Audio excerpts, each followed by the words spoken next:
What's going on, folks? And thank you for tuning in with me to another edition of the True Capitalist Radio broadcast. And, of course, I am your host, the man they call Ghost. And once again, folks, I want to thank you very much for tuning in with me. It is Baller Friday! That's right, folks, and I'm glad that you're tuning in with me on a Baller Friday. This is episode number 574. Episode number 574 for all the folks that are keeping track of the True Capitalist Radio broadcast. And before we get into anything else, I'd like to ask everybody that's listening to the broadcast right now to spread the show link around like wildfire and let everybody know that True Capitalist Radio is in effect and in the house. And we are live every Monday, Wednesday, Friday. All right, Monday, Wednesday, and Friday, 6:30 p.m. Central Standard Time. That's Texas time for you folks that don't know. Central Standard Time. And that's right here on the official website of the True Capitalist Radio broadcast, baby. And we independent, and I'm loving it now. Go ahead and go to the website and type it in your browser right now, ghost.report. That is correct, folks. Ghost.report is the official website of the stream of the True Capitalist Radio broadcast. And now that we got that out of the way, I'd like to remind everybody to please follow me on my only social media representation on the internet today, and that's at Gab, folks. That's gab.ai in your browser. And if you don't have yourself a Gab account, well then, by God, get yourself one. It is the last bastion of freedom of speech on the internet today, and you can find me on that social media under the name Politics Ghost, all right? Politics Ghost. All one word, no underscores. Politics Ghost is the name to follow on Gab. All right, folks? And I want to say happy Baller Friday and what's going on to everybody in the True Capitalist Radio chat room. I can see you guys. How's it going, baby? Happy Baller Friday. Woo! Anyway, folks, if you want to be a part of the True Capitalist Radio chat room, all you've got to do is go to my Gab right now. All right? It's as simple as that. Check out my Gab! Look at my Gab! Go to my Gab account right now, Politics Ghost, all one word, no underscores, and click the subscribe button for premium content. All right? Click the subscribe button for premium content, and once you do that, private message me and let me know what your Discord chat name is, baby. It's as simple as that. And I will send you a private invitation to the True Capitalist Radio chat room so you can, kick back with us. Now, I'm already hooking it up with a little bit of Love on the Rocks because it feels so good, yeah. And the reason I'm already, consuming on some of the old grandpa's old cough medicine is, aside from it being Baller Friday, and for you folks that are just tuning in with us and are asking yourself, what the hell's a Baller Friday? It is that day of the week in which capitalists look back on the week's labor, the week's capitalism. I mean, however you obtained your wages or your revenue, you look back on the week on this day and bask. You bask in your success, baby. That's what you do. And what we do is we take our favorite libation. Well, you don't have to consume alcohol, whatever your vice is, all right? You don't have to be consuming copious amounts of alcoholic beverages like yours truly over here. I mean, maybe your vice is a whole pie and one fork. Your vice could be, a whole, supreme pizza with the works.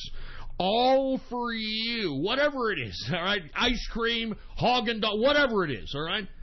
You get it, consuming it, and bask in it because it's your day, especially if you're a capitalist, especially if you work for your money, especially if you earn a living and not expected to be given a living. This is your day, baby. Happy Baller Friday, baby. Woo! Anyway, folks, before we get to the cryptocurrency and stock talk of the hour here, I want to begin, first of all, and talk about what's been on the news as of late. Aside from Roseanne getting her sitcom canceled because she, said some Twitter stuff or whatever, compared Valerie Jarrett, was once one of the senior advisors to then President Obama. She compared her to a cross between, the Muslim Brotherhood and Planet of the Apes. And, of course, everybody on the left interpret that as racism and yada, yada, yada, right? Well, here comes this stupid, dumb Canadian cunt bag. And I said it, that's right. For you folks that are unaware, this stupid, dumb broad, she's a Canadian. Just keep this in mind. Why do you think I'm always critical of all these supposed mouthpieces that are politically comedic and politically humorous? How come all these people are from outside of our country? Take a look at that stupid asshole, four-eyed, limey bastard John Oliver on HBO. Take a look at the Daily Show, Trevor Noah. That guy's from South Africa. Take a look at that other asshole they have on the Comedy Central Network. He's a goddamn kangaroo-banging Australian, for Christ's sake. And then on TBS, you got this stupid, dumb Cuntosaurus Rex over here, this broad Samantha Bee, coming out here and trying to be political, trying to be Miss Feminist, trying to be Miss Thaya Thang.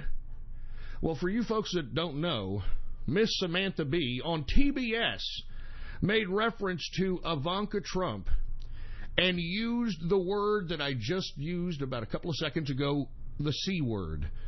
And you know all women hate that word. Oh, they hate that C word. I mean, listen, if you are ever into some kind of confrontation with a woman, your wife, whatever, just don't go there. Because you may have signed your own divorce papers. That's all I'm saying. The C word is cunt. All right, I'm sorry for you folks that think that's rather vulgar. Hey, this is my broadcast now. It's uncensored. I can say what I want, but that's the word Samantha Bee used in reference to Ivanka Trump. Now, what everybody out here is starting to recognize is that there is a double standard when it comes to liberals and their ability to be so vulgar in their approach at trying to not just necessarily out-debate the right, but to insult, to threaten, to demean the right in the most vile and the most disgusting and immature ways possible. And is anything going to happen to this broad Samantha Bee? All right? She called Ivanka Trump a feckless cunt. I mean, what is Ivanka Trump doing to nurture this type of hatred from another woman? I mean, that's one funny thing I have to say about you feminists out here, because this broad is a self-professed feminist. She's out here trying to appeal to the woman demographic. How come when a woman wants to independently think, which is what you stupid skankosauruses in the feminist movement are trying to tout out of your suckholes, right? Oh, we want equality. We want independence. I am woman. Hear me roar. You talk about independence, you talk about freedom, and yet here you have women. And it's not just Ivanka Trump. It's any woman that tends to suggest that she is of the right wing of the political spectrum in America. The left automatically disassociate this woman from being a woman. And all of a sudden, even though this is a woman thinking independently, doing what she wants, which is what all these feminists advocate, no, she's not saying what the feminists want. She's not saying what the boot-licking feminist bulldykes are wanting the narrative to be. And that's not independent, ladies. All right? If a woman has a different perspective than you, politically, whatever, that doesn't mean that, oh, I can't believe that you would think that way. It's obvious that you don't care about women. If you're pro-Trump, I heard Trump. He said, grab them by the pussy. I heard it myself, and good God, I will not tolerate a president that talks that way. Give me a fucking break, you dumb broads. All right? I mean, look, and I've said this time and time again, and I hate to bring up feminism, but lest we forget, folks, I had been talking about feminism being one of the roots of decay of our American society for the past 10 years. I've been conducting this broadcast. For the past 10 years, I've been saying feminism has implemented, and listen, back in 2008 and 2009, when I started this broadcast, I said it was going to implement. But it has now, in present-day, modern-day America, it has implemented the absolute pussification The absolute pussification of the American male, and all you got to do is look around you, for Christ's sake, to understand this.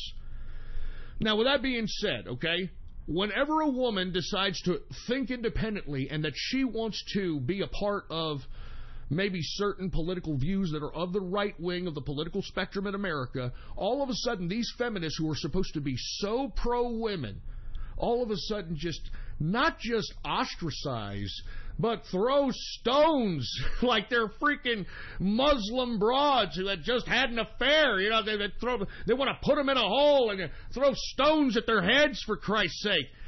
Why is that?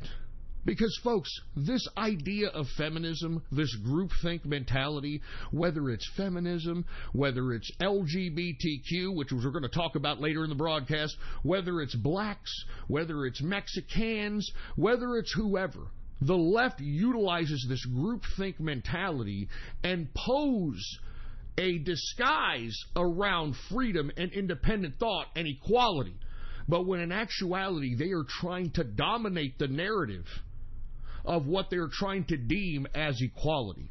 And there's nothing equal about somebody wanting to think something else, and because they're still a part of the group. I mean, let's take a look at Ivanka Trump, and she's a woman.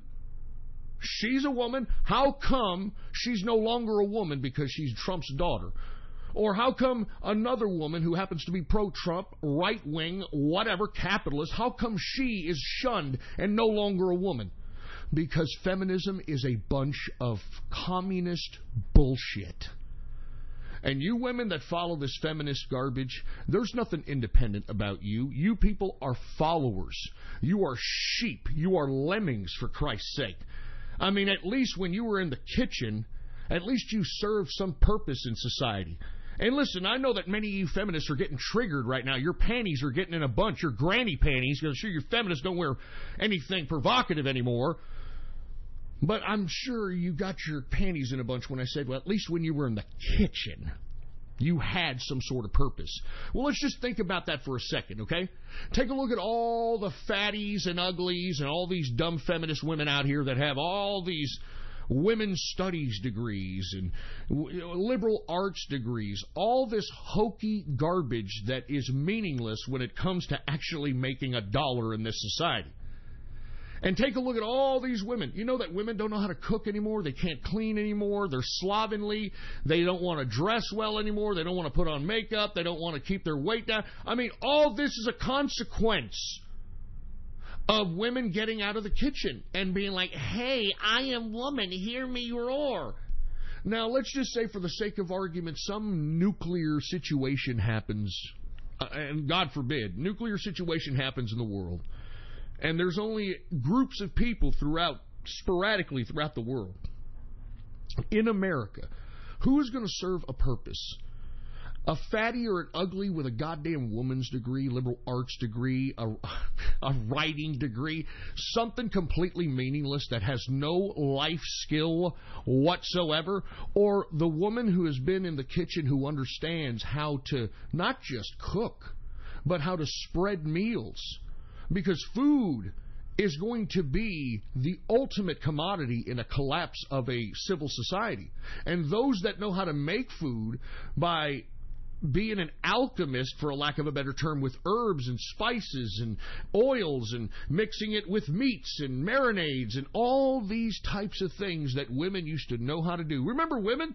Oh, my grandma's old recipe for that casserole, or my mom's recipe for that meatloaf, and those types of meals fed families abundantly.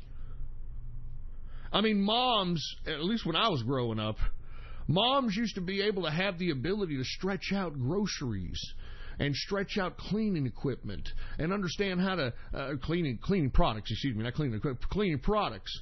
Understood how to maintain a household. And not to mention, because mama was always there, not one boy would ever raise a goddamn mouth to they mama. Because why? Daddy was going to come home at some point, and all she had to do was, I'm going to tell your daddy that you're acting like this, acting a fool in front of me. But daddy ain't there anymore. You understand? I mean, now, did you hear about this one kid? some autist, once again, and I know you dumb autists that are listening to me are like, here he goes again, the autism rant. This was actually in the news. I re-gabbed it. You can look at my gab right now if you want to take a look at the goddamn article.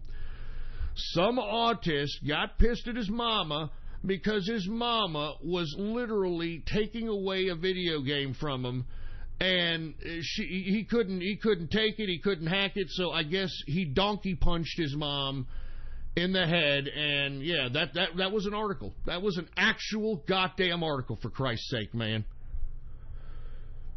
But this is what we're making. This is the kind of males we're creating out here. And listen, I hate to go off on this whole tirade about feminism and how, making this comparison about how moms that stayed home and took care of families and understood how to make meals and clean clothes and things of that nature have more of a worth in this society than women that go out and get goddamn women's literature, women's liberal arts degrees, all this bullshit. And folks, if you take a look at the Million Women's March, that's basically where the demographic of that march came from.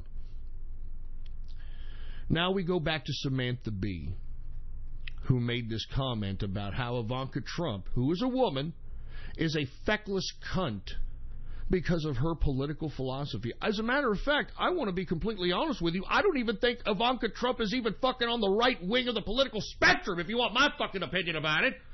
I think she might be one of these champagne socialists. I mean, every time I've ever heard any kind of politics come out of Ivanka Trump, all I hear is this liberal champagne socialist bullshit. Luckily, the man in charge is her father, Donald Trump, who is an unadulterated, pure, 100% capitalist.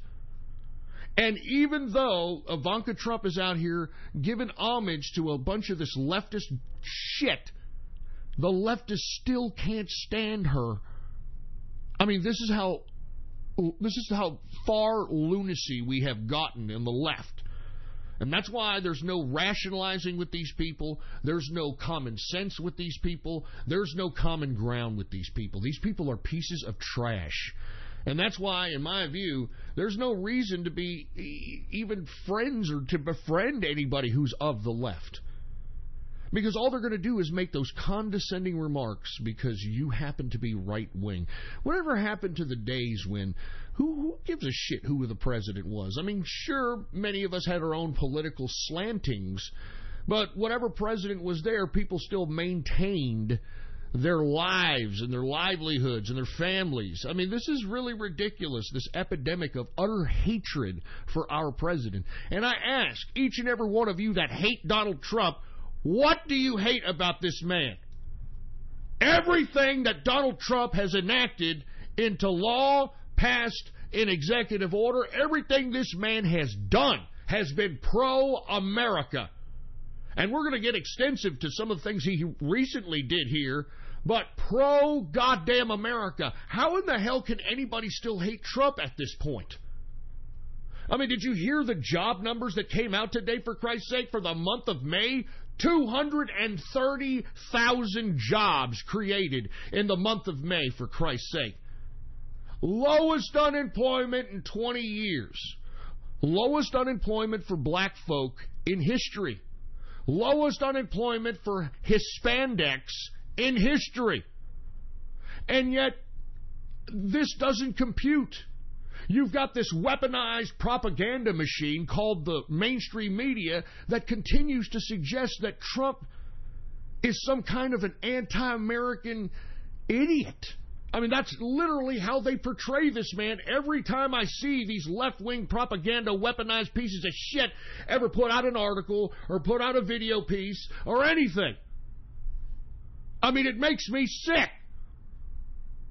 This man, Donald Trump, our president, is the most pro-American president that this country has ever seen in both the 20th century and the 21st century. I mean, doesn't it seem to you, folks, that this president has accomplished a hell of a lot more than any president that comes to mind in a full double tenure, 8-year tenure? I mean, look at what Obama did. He did nothing for 8 years. He just sat around, he went to Laker games, he played golf, And hey, brothers, you black folks that are listening in that hate me because you think I'm racist. I'm a melting pot of friendship, by the way, but if you think I'm racist, haven't you brothers ever asked yourself, how did this brother Obama learn how to play golf and like it so much? How many brothers you know, besides Tiger Woods, and that brother's not even a full brother, he's like half, Thailand, Bangkoky, or whatever the fuck he is. I mean, how many brothers you know that actually go out and play golf on a consistent basis? And if you do, it's a very low number. How did Obama, raised from Chicago and the mean streets of motherfucking Hawaii and all that, how the hell did this guy decide to get himself a little bit of a goddamn, I don't know, some kind of a taste for golf? I'm a golfer. Okay? You want to know why I'm a golfer? Because first of all, when I became a businessman, I knew, man, these motherfuckers are making business deals on the golf course. I got to figure it out. And you know, when I tried to figure it out, I bought my first golf club set. You know how much I paid for my first golf club set? This was back in like the 80s. $600. Okay? $600. You know, for a good golf, I mean, you can't even pay $600 for a decent couple of clubs, let alone a whole set of them now. I mean, this is a rich man's sport. How the hell did Obama get acquainted with this sport if he's such a man of the people? Why don't you black folks ever ask these kinds of questions, for heaven's sake? Anyway, look, I don't mean to get off on this whole tirade in the beginning. All I'm simply stating is, folks, is this Samantha Bee, how she was able to call Ivanka Trump a feckless cunt and still stay on the air, considering that she is being paid by advertisers. She's not an independent show like this show right here. That's why I can call any bitch a cunt. I can say any word I want, faggot, nigger. It doesn't matter. Why? Because nobody's paying me. I don't have advertisers saying, hey, Ghost, we'd like for you to promote our product. You notice there's no fucking advertising. There's nothing. So I could say what I want. But here you have this goddamn Samantha Bee who's on TBS, who's being... These are advertisers. So what this means is that there's a double standard. You can be as free speech as you want as long as you're on the left. And I've got some people in the chat room saying, oh my God, he said the N-word. I didn't say it in a hatred sense. I didn't direct my finger at somebody who happened to be black and say that word. I just said it. It's meaningless. But you see, now speech has become something that should be prosecuted in some parts of the goddamn earth. And this is ridiculous. That's why America is the last bastion of freedom of speech. But when you're employed by somebody and they have the means to say, look, your show continues or they don't, then that means that the advertisers, whoever advertises on Samantha Bee, the network, which is TBS, these people oblige this type of activity so long as it's on the left. I mean, let me give you a couple of examples. Remember when Bill Maher was talking to that one, I believe it was a governor, it was a Republican governor or a Republican senator, I forgot who it was, and he said that, no, you don't understand, you and I, we're house niggers. And, oh my God, it was a big to-do, but nothing happened to Bill Maher. Why? Because he's leftist. He's a leftist mouthpiece. Nothing's going to happen to him. Have somebody on the right make some kind of a goddamn joke to that capacity. Oh my God, we'd have to have a goddamn summit of racism, and you'd have CNN inspiring riots in the streets and all this shit. And that's not the first time that Bill Maher does that. He has carte blanche to shit-talk black people. You know, there was one joke that he said in this one comedy hour that he put on HBO in the early 2000s. This was right after the Iraq War. And he was against the Iraq War, obviously, and he put out this comedy special for an hour called Victory Begins at Home, is what it's called. And in that particular set, he refers to black kids as tar babies. I'm not joking. You can look back in that guy. That's why I named it. And yet nobody had any problem with that. I mean, I could continue going on and on. How come nobody has a problem with Quentin Tarantino and his use of the word nigger in the most grotesque, racist connotations in each and every one of his movies? How come? Because lest we forget, man, Quentin Tarantino writes his own movies. So he wrote these racially charged and definitely horrible, racially just racist type of scenarios in writing. How come he can say this? How come liberals get carte blanche for this? And not to mention, I'm talking to you black folks too. How come you let these liberals do this? I mean, it seems to me that these goddamn liberals are more of a racist than actual right-wingers that you people think are racist. I mean, this is ridiculous, man. Anyway, there's a double standard here, and us on the right know it. That's why those of us that are out here looking for content, especially on the internet, you got to support the peeps that you know that are truly on the right wing, that are truly down for theirs, and are not going to be sitting here giving you cuckery, pure cuckery. Then you need to support them, man, because if you don't, we're going to continue to be fed bullshit like this. I mean, take a look at all these political talking heads, man. I said this at the beginning of this rant. Take a look at Trevor Noah, South Africa. Take a look at goddamn John Oliver. He's from fucking the UK. Take a look at Samantha Bee. She's a fucking moose-humping Canadian. Take a look at that one fucking political asshole, that Australian from Comedy Central. I don't even give a shit to know what his kangaroo-banging name is. All these people are from other countries, and they're getting paid to sit and bash our country. How come no Americans are getting pissed off and calling for these people to either be deported or get so pissed off that, you know, making the environment so uncomfortable that these people won't be comfortable to say shit like this? I mean, I guarantee you, folks, if I went to any country and started bashing the hell out of their country while living in their country, you'd think that I would be as safe as John Oliver? I mean, if I went to some other country and started bashing their country over the media, over the television, over the radio, and I was living there, do you think that I would remain safe? Do you think that I would remain okay, that the police are... I mean, of course not! Of course not! Why are we allowing these foreign pieces of shit to sit here and bash our country on national TV, of all fucking places? On national TV! Why are we allowing this? I mean, I'm talking to you liberals who watch these assholes, man. These people are foreigners, for Christ's sake. They didn't even grow up here. They didn't even fucking grow up here. And they're sitting here on television bashing our country. That's what we should be more pissed off about, instead of this stupid, dumb Samantha Bee broad calling Ivanka Trump a cunt. We should be pissed off that this bitch hopped over the border from Maple Leaf up the ass land and came over here and got a goddamn job bashing our country. We can't take this anymore, folks. I'm not fucking around. If we continue to take this type of shit, then America will cease to exist. The America that we're trying to save, the America that Donald Trump risked his family, risked his fortune, risked his life to bring back to the people's hands.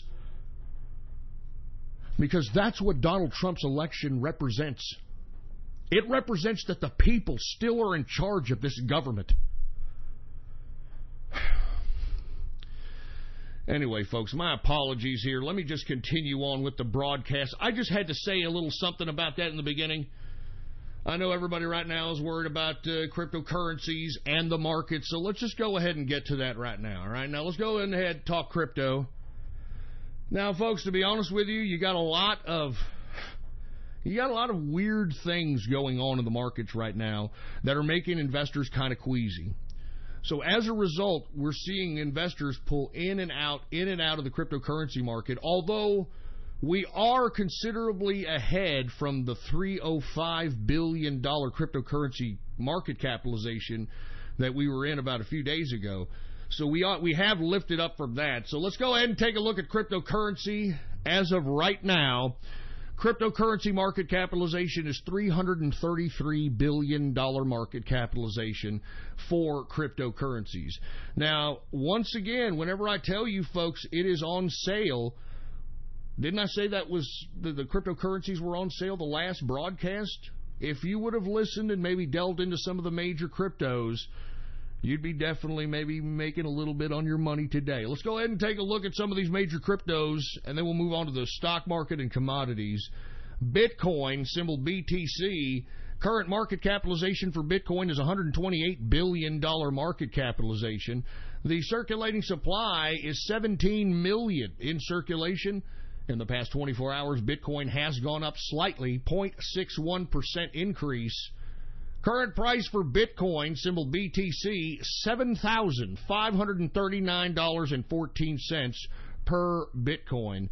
Now, I'm not too sure if we're going to see a raise here. But I'm seeing so much hype about Bitcoin, especially in the business media, that these idiots may just will this damn thing to go back up to 12,000. And that's my opinion. When will it go back up to 12,000? Once again, what have I been saying for the past several shows? We have to wait for that dollar index, that dollar spot index, the U.S. dollar. We got to wait for it to come down, folks. If it doesn't come down, we're not going to see an increase in cryptocurrencies. Right now, the dollar index spot is up 0.19%, so it continues to go up. Now, why are we seeing some activity in the cryptocurrency markets? The tariff talk. Now, we're going to talk about the tariffs in a little bit. I don't want to get into that right now. Let me go ahead and cover the crypto, but these are all different factors. All right? All different factors. So anyway, let's go ahead and let's continue here. We've got Ethereum. Okay? Ethereum, ETH. Current market capitalization is $57 billion market capitalization. All right. The current circulating supply is 99 million in circulation. Wait a minute. Hold on. I think I got it mixed. No, I got it right. 99 million in circulation. In the past 24 hours, Ethereum ETH is 0.67%. All right. Current price for Ethereum, $580.95. Okay? Now, I think Ethereum has some room to grow here. Once again, Ethereum, it's got bag holders up at $1,200. And you've got a lot of ERC20 tokens that are taking off in their own regard. So, I hate to say it, but Ethereum is still something to look after. You know? It's still something to keep an eye on for some moves. So keep an eye on it. It's something that may be considerably moving. Unless we forget, prior to this last contraction, man, Ethereum was $800. Ethereum was like $800 like a week and a half, 2 weeks ago. So it is what it is, okay? Let's go ahead and continue. We've got Bitcoin Cash now. I've been telling you folks that this last contraction brought Bitcoin Cash down to about $800. And man, even in the high 700s, if you caught it, excuse me. But let's take a look at it today. Bitcoin Cash, symbol BCH, current market cap is $17 billion market cap for BCH, Bitcoin Cash. Current circulating supply is 17 million in circulation. In the past 24 hours, Bitcoin Cash has gone up 0.99%. Current price for Bitcoin Cash, $1,003.46 per Bitcoin Cash. All right, now let's continue on. I want to talk a little bit about EOS. Like I said, man, all right, we've got EOS's mainnet coming online here this June. Now, it's do or die for EOS and whether or not their technology is going to come to fruition and actually be as successful and as sought after as they've been claiming. A lot of this rise to the current price that the current price that it's in now has a lot to do with the hype of the blockchain technology and their mainnet. It is launching this June, so keep an eye on this, because if it's actually successful, you could see a quick bump on this, maybe to about maybe $17, $18, maybe $20. But if it doesn't, make sure to get the hell out of there, because this damn thing is going to contract. All right? All right, this damn thing is going to contract. Anyway, let's continue here. Who do we got? We got EOS. All right, the symbol for EOS is EOS. Current market cap for EOS is $11 billion market cap. Now, take into consideration, okay, how much is circulating of EOS? The current circulating supply is 894 million in circulation. 894 million in circulation. So that's a lot. That's a lot of circulation, man. I mean, that is a lot. That is a lot. And yet, well, hold on. Before I get to the price, in the past 24 hours, it has gone up 0.38% increase in the past 24 hours. But once again, 894 million in circulation. The current price for EOS, $12.34 per EOS. So once again, I mean, that's a lot of circulation. It's pretty goddamn high. And we'll see what June has to offer for EOS. But I like to use EOS as a yardstick for the potential of other coins who may not have that big a circulation and may have better technology and better future than EOS itself. So with that being said, let's continue. We got Litecoin in the house, okay? Litecoin, symbol LTC. Now, once again, I used to like Litecoin until this dumbass Charlie Lee, started spurging out here, acting like a goddamn butt monkey. But, he's the developer of the coin. If he wants to screw his own coin, I guess. I mean, I'm not holding too much of it, but, it's good to hold something, so just in case something happens to Litecoin, you get a little bit of a piece of it, all right? Let's go to Litecoin. LTC is the symbol. Current market capitalization for Litecoin is $6.8 billion market capitalization. The current circulating supply is 56 million in circulation. In the past 24 hours, Litecoin has gone up 1.64% increase on the day. Current price for Litecoin, $119.92 per Litecoin. Let's go ahead and get to Dash, folks. I like Dash. I mean, it is what it is. It's an old kid on the blockchain. No pun intended. DASH is the symbol for Dash. Current market capitalization is $2.5 billion market capitalization. The current circulating supply for Dash is 8.1 million. So that's a very, very low circulation, like I've always suggested for Dash. In the past 24 hours, Dash has gone up 3.13%. Current price for Dash, $315.35 per Dash coin cryptocurrency. Now, once again, we have a lot of people in Dash holding the bag to about, $1,000, $900? So there's a lot of room here, and not to mention the low circulation is something that makes this, in my opinion, very attractive for bigger runs. So let's go ahead and continue. Monero, this one likes to run like I always suggested. This is definitely a pattern or swing trading play. Everybody seems to think that Monero is going to be the future because of its privacy aspect to its coin, but I think it may be a little overrated, okay? I think it just may be a little overrated. Let's get to Monero, okay? XMR is the symbol for Monero. The current market capitalization is $2.5 billion market capitalization. The current circulating supply is 16 million in circulation. In the past 24 hours, Monero has gone up 1.03%. The current price for Monero, $157.54 per Monero.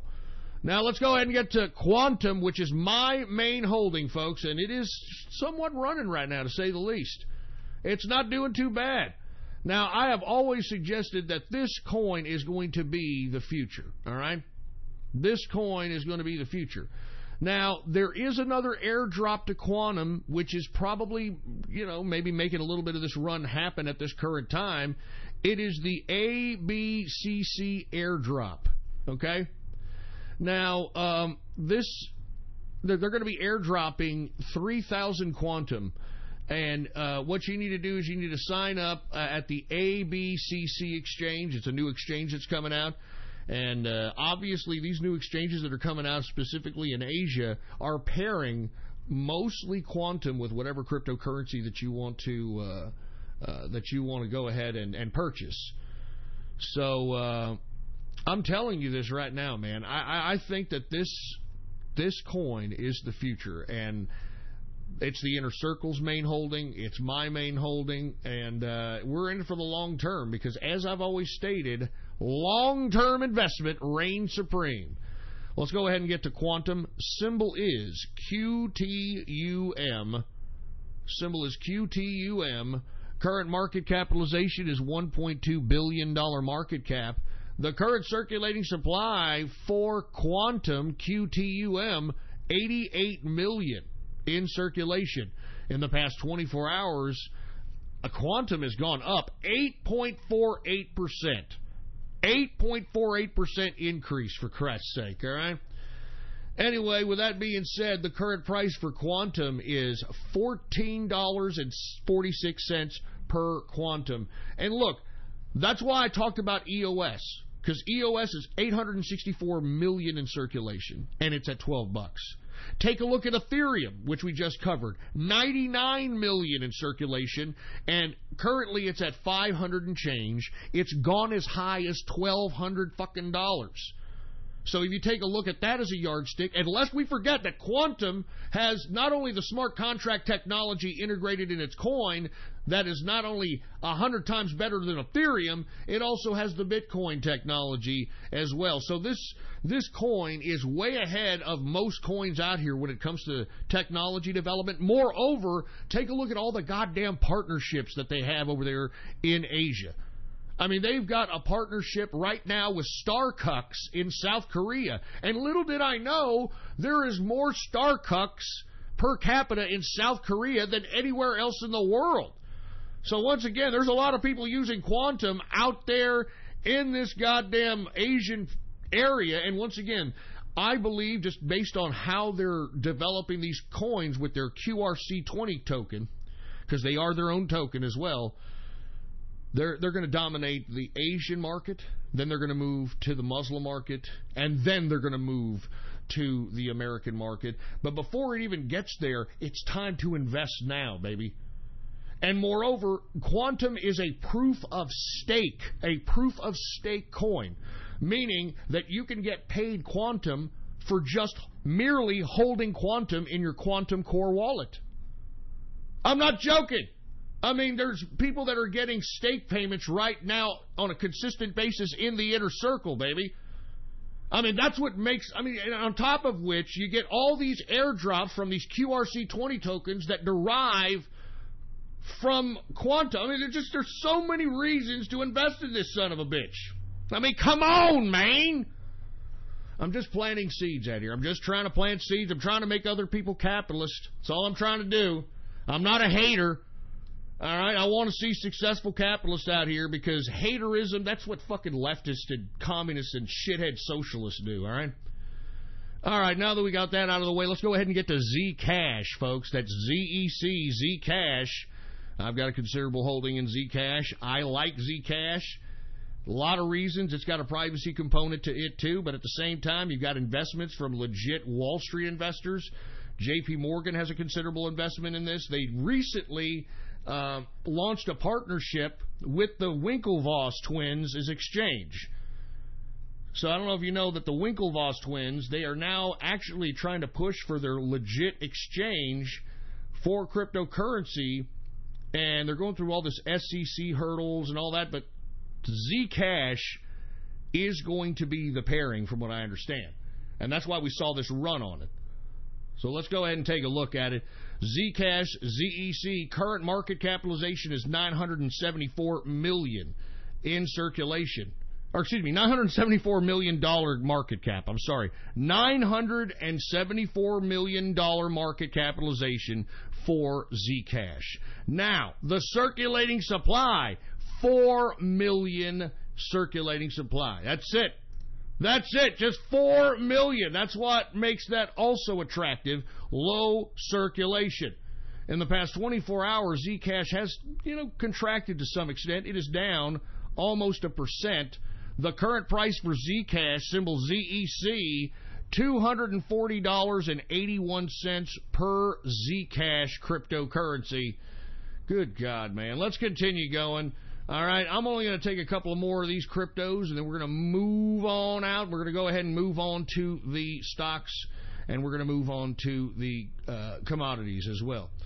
Now, one thing I did want to show people, 0x is one that recently, its technology was a part of the Paradox exchange, which has now been purchased by Coinbase. So there's a lot of hype on this one, man. That's why I've had a piece of this for a while. Me and the Inner Circle put a buy on this at 40 cents, and we've been profiting generously. I think that we have still a lot of room to grow here, considering that 0x's blockchain technology is directly involved with Coinbase. So this is going to be very interesting. This is something to look at. That's why I've kept this on my radar, folks. All right, 0x, symbol ZRX. ZRX is the symbol. Current market capitalization is $663 million in circulation. 600. Jesus Christ! I keep fucking up. Give me my drink. Jesus Christ! I keep fucking up, for Christ's sake. Hey, it's a Baller Friday, all right? It's a goddamn Baller Friday. What do you expect? Sorry, folks. Market capitalization is $663 million. $663 million market cap. The circulating supply is $531 million. 531 million circulating supply. Now, lest we forget, EOS had 864 or 800 and something million, so EOS is at 12 and change. In the past 24 hours, 0x has gone down 2.86%. Current price for 0x is $1.25. And we're going to go ahead and wrap up our cryptocurrency coverage with 0x. Let's go ahead and talk a little bit about the stock market. Now, why are stocks going up, folks? Well, stocks are going up based upon the 230,000 jobs that were created in May. I mean, that type of economic numbers, regardless if there's tariff talk or what, is going to make every investor happy in the pants, and that's exactly what was represented today in the stock market. All right? I mean, the economy looks great. It looks like we're kicking some goddamn ass out here. More people have money in their pockets. More people are willing to spend. Consumer confidence is up. I mean, unemployment is down. And today, the stock market rewarded that with some positive gains today, to say the least. Let's go ahead and take a look at the Dow Jones Industrial. It is up today 219.37 points, a percentage increase of 0.90%, closing out the Dow Jones Industrial at 24,635.21 points for the Dow Jones Industrial, all right? We got the S&P 500 also up today, 29.35 points. A percentage increase of 1.08% increase on the day for the S&P, closing out the S&P at 2,734.62 points for the S&P 500. We've got the NASDAQ. It is also up 112.22 points, a percentage increase of 1.51% increase on the day, closing out the NASDAQ at 7,554.33 points for the NASDAQ composite. Unbelievable day in the stock market. But once again, I mean, you got to reward these markets when you're having unemployment at almost, I would think this is full unemployment at this point. I mean, for all you economics majors out there, this is obviously full employment right now. Anyway, let's get to commodities, folks, shall we? Energy. What have I told you about energy, man? It seems as if we don't know what's going to happen. You know, you got the investors a little skittish out here in energy. You know, you got Trump pressuring the Saudis to up their production. You've got an OPEC meeting coming up this month. The investors don't know where to go. If by some chance OPEC cuts production, be expecting energy to go up, up, up. But if for some reason OPEC and its partners decide that it's going to increase production for whatever reason, maybe, you know, they're just trying to show a sign of good faith to Trump or whatever, then watch these energy prices go down, all right? We are at the whim of OPEC at this point in time. And the beautiful part about it, now that we're in Trump America, even if OPEC does cut production and rise the price of oil, the United States are now oil producers, baby. We in the oil business now, so we benefit from a high oil price because we have oil producers that are now extracting it from American soil, and you know, we're profiting either way. I mean, this is the new Trump economy, baby. I am so confident in Trump's economy. I think that anyone who wants to be a millionaire can be a millionaire in the next 4 years. I'm not fucking around. I'm not kidding. There's so much opportunity open up. There's so many things to do that, I mean, I think everybody needs to just kind of figure out what it is that they do well, what it is that they would want to do for a living, for money, and try to pursue it, man. Because there are so many opportunities opening up in Trump America, and it's time for you budding capitalists that out there want your piece to go and take it, baby. Go out there and do it! In the meantime, let's go ahead and talk about energy. All right, WTI sweet crude, which is the crude oil consumed by America, it is down today $1.33, a percentage decrease of 1.98%. Current price for WTI sweet crude is $65.71 per barrel of WTI sweet crude. We've got Brent crude, all right? We got Brent crude. It is also down 77 cents. We've got a change of 0.99% decrease. Current price for Brent crude is $76.79 per barrel of Brent crude, all right? Let's continue going. We've got gasoline. It is also down 1.02%. Let's see if we see that reflected in the gas pumps here in the short term, since we're seeing gasoline futures going down a clear 1% on a Friday. You know, on a Friday. Anyway, let's continue going. We've got natural gas. It is up today, 1.02% increase for natural gas. We've got heating oil down today, 1.45%. It better be down, for Christ's sake. I went outside out there in San Hambonio, and man, it is 100 degrees out here. It is a fucking 100 degrees, and the humidity is like what? Fucking 80%? You know? I mean, good God. Anyway, folks, once again, let's go ahead and get to, where are we? Where are we at now? The metals! Let's get to the goddamn metals! We've got gold. Gold is down $6.80, a percentage decrease of 0.52%. All right? Current price for gold is $1,297.90 per troy ounce of gold. We got silver also down today, 4 cents, a percentage decrease of 0.23%, closing out silver at $16.42 per troy ounce of silver. We've got copper. It is up 0.86%, and platinum is down 0.30%. Let's go ahead and continue to the agriculture commodities, folks. Corn. Corn is down. All right, let's start with the grains, Corn is down 0.63%. We've got wheat down 0.57%. Oats is up 0.51%. We've got rough rice down 0.99%.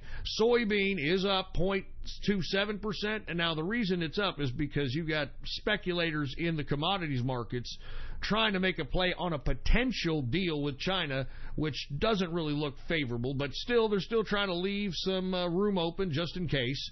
Soybean oil is up 0.22%. Canola is down 0.71%. Let's go ahead and get to the soft, shall we? What have I said about cocoa? All right? What did I say about cocoa? It keeps going up and up because Ebola, Africa. And lest we forget, cocoa is the base for chocolate, and the biggest producers of cocoa are in Africa.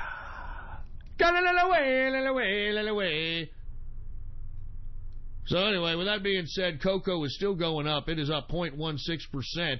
We've got coffee. Hey, dude, just don't talk to me. Don't talk to me. Listen, I have my coffee, dude. Just please don't. I want my coffee. Shut up, you stupid hipster fruit bowl, sporting your goddamn anal camel toe with your fucking tight-ass jeans. Shut up! We've got coffee down 0.77%. Sugar! It is down. Folks, sugar took a dive today. It is down 2.11% decrease. We've got orange juice. What have I been telling you about the orange juice situation? Brazil. Now that Brazil is no longer allowing trucks, well, they're on a trucker strike, let's put it that way, on top of all the goddamn civil disorder that they're conducting themselves in, they are begging the military junta to come back, and it doesn't seem as if the investors in the commodities markets are confident that they're going to produce the yields of oranges that they traditionally do. Because lest we forget, Brazil is the largest producer of oranges in the world. And this is why you're continuing to see orange juice futures go up. Once again, today they're up 2.16%. We've got cotton. It is up cotton is up 0.79%. My apologies.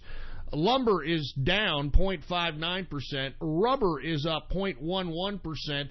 Ethanol is down 0.27%. Let's go ahead and get to livestock. We saw some increases in the last broadcast with live cattle. Let's take a look at it today. Down today, 0.31% decrease. Cattle feeder is also down 0.73%. And once again, folks, before I get to the lean hogs, I want to remind everybody that we're trying to manifest the ham bone movement. Or you know what? We shouldn't even call it a movement. We should call it a challenge. Because everybody loves challenges, right? The ham bone challenge. And all I'm asking people to do is this, all right? You see these fat, just disgusting Snorlax waste of fucking life. These people got cellulite dripping off their ass. They got back tits. You know what I'm saying? They got 3 rolls in the goddamn... I mean, just... If they put their neck back, it looks like a pack of fucking Franks. I mean, these fat fucks that are rolling around in hover-rounds in shopping malls and grocery stores, okay? You know what I'm talking about. These people, these fat fucks that are out here hovering around in hover-rounds. They need to be stopped. And I'm not asking you to confront them. I'm not asking you to harass them. All you have to do is when they come by you, all right? Especially when they're backing up. I fucking hate when those fat bastards are backing up. Beep, beep, beep, beep. I'm not joking. All you need to do is go buy these fat jelly-ass Snorlax waste-of-life bastards. And just go buy them. Just go buy them. As you're passing by and go, Hambo.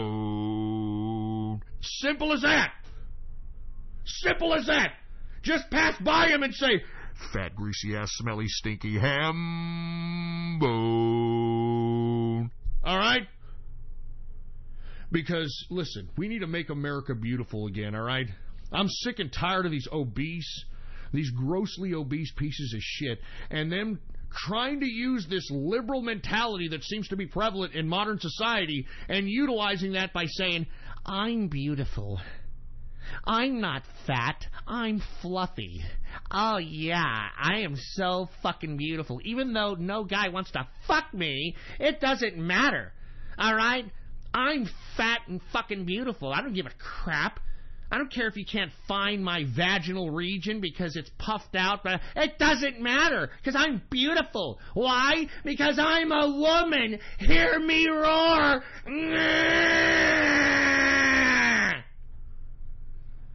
Anyway, let's get back to Lean Hog, for Christ's sake. Lean Hog is a 0.96% increase on the day, and that, my friends, is the markets for your ass. All right? Jesus Christ. Anyway, we get some more love on the rocks. Let's get a little love on the rocks here.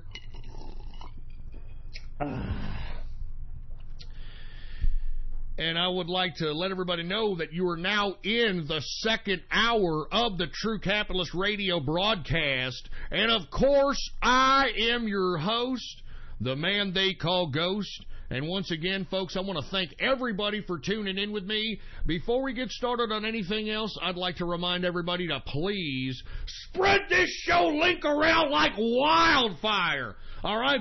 Go to the social media. Go to the forum post. Go to the blogs. Go to the chat rooms. And spread this show link around like wildfire. And let everybody know that True Capitalist Radio is in effect and in the house. And we are live every Monday, Wednesday, and Friday, 6:30 p.m. Central Standard Texas Time, baby. You understand that? 6:30 Central Standard Texas Time, right here on the official website of the True Capitalist Radio broadcast. And it is, baby, ghost.report. That's all you got to type in your browser. It's as simple as that. Ghost.report. It's as simple as that, baby, all right? Anyway, now that we got that out of the way, I'd also remind everybody to please follow me on my only social media on the internet today, and that's Gab, folks, all right? And if you don't have a Gab account, well, then, by God, get yourself one. Gab is the last bastion of freedom of speech on the internets today, and you can follow me on that social media under the name Politics Ghost, all right? All one word, no underscores. Politics Ghost is the name to follow. And I want to say, what's going on to the True Capitalist Radio chat room on this Baller Friday, baby? What's going on? Woo! Anyway, folks, I want to say what's up to the True Capitalist Radio chat room. If you want to take part in the True Capitalist Radio chat room, well then, by God, what are you waiting for? Go to my Gab right now, Politics Ghost, and hit the subscribe button. That's right, hit the subscribe button for premium content, and once you do, private message me on Gab with your Discord chat name, and I will be more than happy to give you a private invitation to the True Capitalist Radio chat room. It's that simple. Anyway, folks, I guess, you know what? I know we're getting to part of the time of the broadcast to where, you know, we're going to have to do some shout-outs. But before I do, let me go ahead and take some more chug of some Love on the Rocks.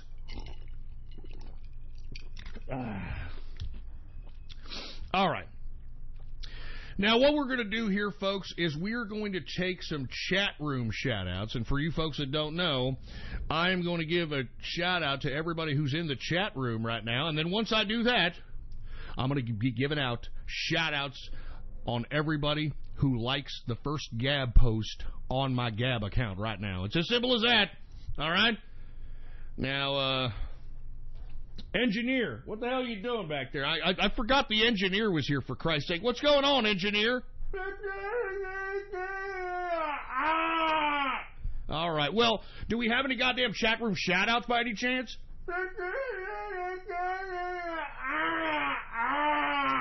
All right. Well, without any further ado, let's go ahead and get to some goddamn chat room shout-outs on this Baller Friday right now. Who do we got here? We got the God of Rage in the house. We got Tesla Cyberheart in the house. We got who is this? We got Samantha B. Gone. Samantha B. Gone in the house. Tariq Nasheed. Didn't Tariq Nasheed put out like some rap album with some big booty bitch in front of it, and now this guy's trying to be some kind of Malcolm X moralist? Get the hell out of here, Tariq Nasheed. As a matter of fact, I heard Tariq Nasheed got swatted because he was trying to go at, you know, and look, this is what you get when you try to go after, like, autists, you know? Weaponized autism. He tried to make a comment about the in real life streamer Ice Poseidon. I wouldn't advise you people to go look at him. If you're an adult, he's a grotesque young man who would not be getting away with the type of stuff he gets away with if he wasn't young. If he was 10 years older, he'd be in a goddamn jail for all kinds of nefarious shit. But with that being said, he's a real popular streamer with the kids, which I don't understand what that's about.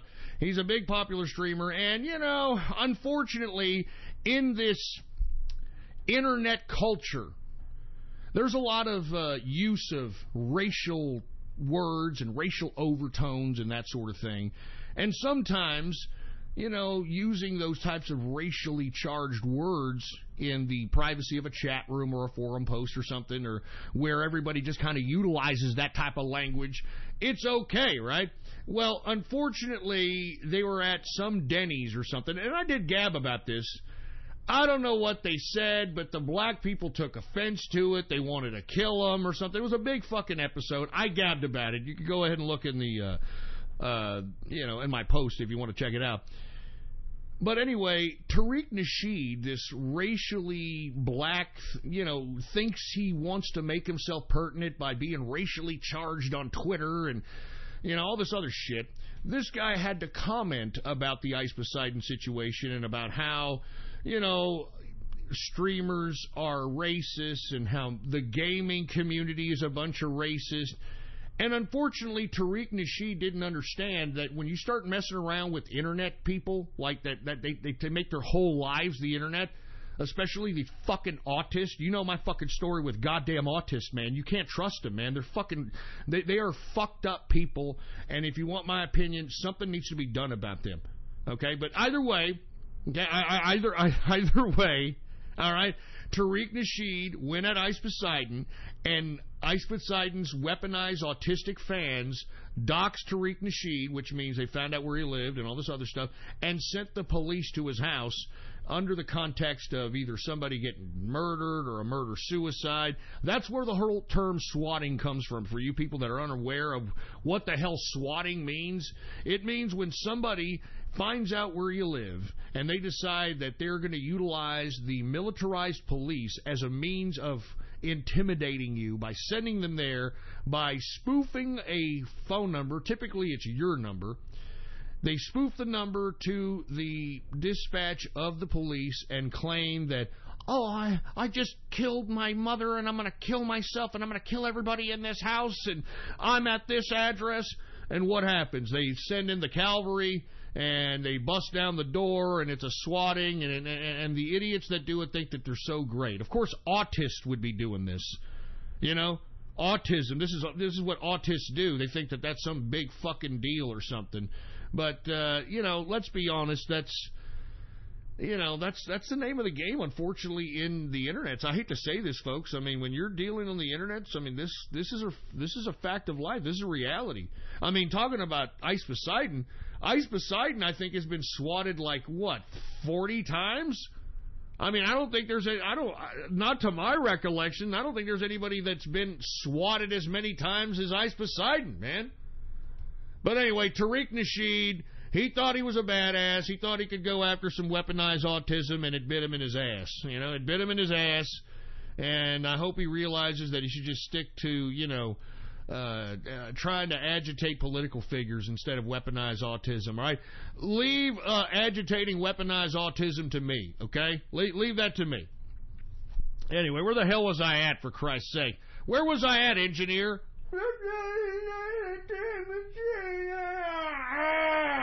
Oh, that's right, Tariq Nasheed. Let's continue. We've got Stagio in the place. We've got Remington in the house. We got PSN Parker Place, one of our newest members of the chat room. How you doing, man? Pet Mexicans PC got the AIDS. Well, no shit, it got the AIDS, Pet Mexican. You tried to get a bootleg of Windows 10? Jesus Christ. Spent and not to mention, you spent all the money on all the badass piece of hardware except for the graphics card and the operating system. The fucking main components for a goddamn computer. That's where you decided, no, I don't think so. I'm going to use the onboard graphics card and I'm going to go and I'm going to get the bootleg of a Windows 10. That's why you got the AIDS. Look, if you were in the True Capitalist Radio chat room, folks, you would know about this story. Anyway, let's continue. We got Nat in the house. We got Meadowform in the place. Math Pony? What the hell's Math Pony doing in here, for Christ's sake? Listen, that better be a fucking troll. If not, put him in the fucking woodshed right now. That's the last thing I want, is a freaking Masked Pony show up in here. How you doing, Ghost? It's Masked Pony. And I like to write nice stories about incontinence and ponies and pampers and Get that asshole out of here. Get him out! We got markets equals the best part of TCR. Hey, thanks, man. I appreciate it. Man Bear Pig on vacation. June 12th will be bombastic. Oh, you son of a bitch. Don't you even dare. Who the hell is that? Put that son of a bitch in the woodshed, too. You son of a bitch. Jesus Christ. We got JD in the house. We got Insane got copyright striked. Oh, here we go with those copyright strikes. I mean, why don't you strike these nuts, for Christ's sake, copyright strikers, okay? Jesus Christ, man. We're only promoting your fucking work, you dumb assholes, all right? We got Hoodie in the house. Oh, my. We got Holden Capitalist. We got Harvey Johnson. We got Roseanne the Bickanoo Bar. The Burkanoo. What the hell does that mean? I don't understand what the hell that means. We got Fedora Kush in the house. What's going on with Fedora Kush? We got Edgar Rains. We got Dragon Energy Cock 1776. Dragon Energy? What the hell are you talking about? We got Cyber Necro, and here's the colon punisher. That's one of the most grotesque goddamn profile pictures I've ever seen, man. We've got Capitalist America. What's going on? We got C for AR. What's up, man?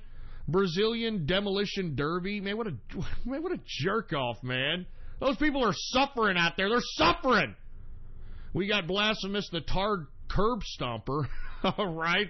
We got Blackjack in the house. We got Samantha Zyklon B. That's pretty funny. We got Australian Capitalist. We got Aesthetic in the house. ABC loses viewers. I'm pretty sure it has. And what's going on to B and King?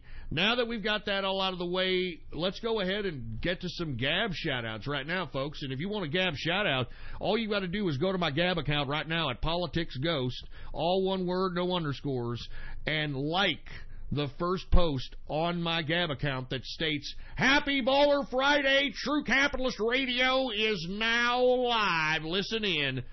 If you like that post, I will give you a Gab shout-out live right here on the broadcast, right here and now. And hey, engineer, do we have any Gab shout-outs to be had out here?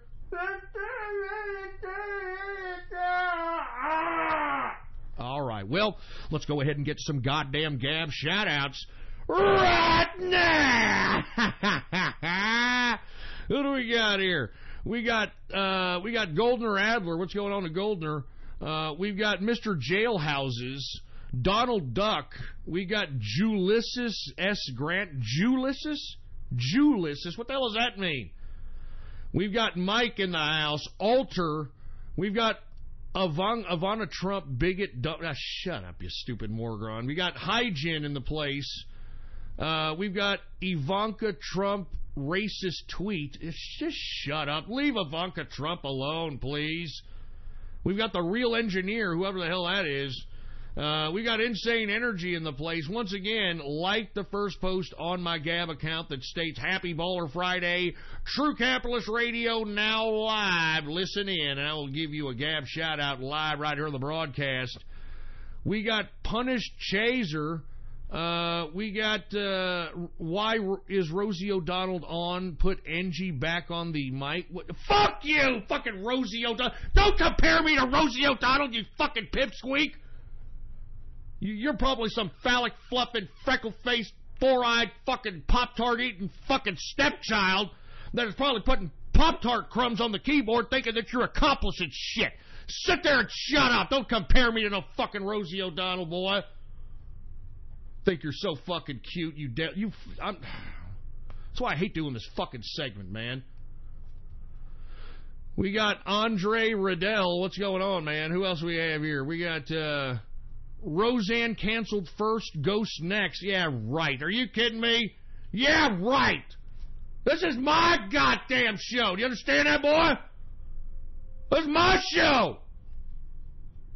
Nobody gonna cancel nobody. You understand? Ain't nobody gonna cancel a goddamn thing. You understand me, boy? Ain't nobody gonna cancel a goddamn thing. Jesus Christ. Who else do we have here? We got Albinomics equals Jew capitalism? Yeah, I know who you are. You're a freaking Mexican brony who lives with your grandma. So no wonder you're calling capitalism Jew capitalism, you stupid, dumb, burrito-eating idiot. How about stop fucking focusing on ponies and start focusing on getting a goddamn job and making something of your fucking stupid, feeble life, and maybe you won't start thinking of capitalism as Jew capitalism. You stupid, freaking, burrito-eating idiot. Who else do we have here? We got El Foxo Flamo. No. Fuck whoever did that. All right, fuck you, whoever did that. We got Fly on the Wall Trading in the house. We've got, I'm not saying that stupid name for Christ's sake, man. We've got Ghost Newhouse, now officially called McNay Maynard. What, McCamey Maynard? What the hell does that mean? What the hell is that supposed to mean? The Short Bucks colon inspector? Jesus Christ. What's up to Ken Paxton? Smith Jones in the house. I mean, I can't believe some of you people, man. You people are sick fucks, man. We've got the autistic capitalist, asshole? I don't think so. You can't be autistic and capitalist. You're either a capitalist or you're not. No capitalist is going to refer to themselves as autistic. All right? No capitalist would ever refer to themselves. I'm autistic. I'm retarded, but I'm a capitalist. Go fuck off.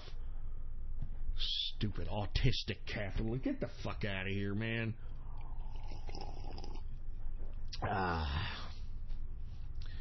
All right. You know what? I've had about enough of this. I've had about enough of these goddamn Gab shout-outs. You people are making me sick. All right, I'm moving on to something else. Hey, and shut up on Gab, all right? Shut the fuck up. Just shut up. I don't need to hear your garbage on Gab, all right? I don't need to hear your fucking opinions. I don't need to hear your little sick-ass, twisted, immature names. I don't need any of that crap. Jesus Christ, man. I'm sitting here. I mean, I take this show serious. I got freaking production notes right here. Look at these production notes. Look at fucking production notes here.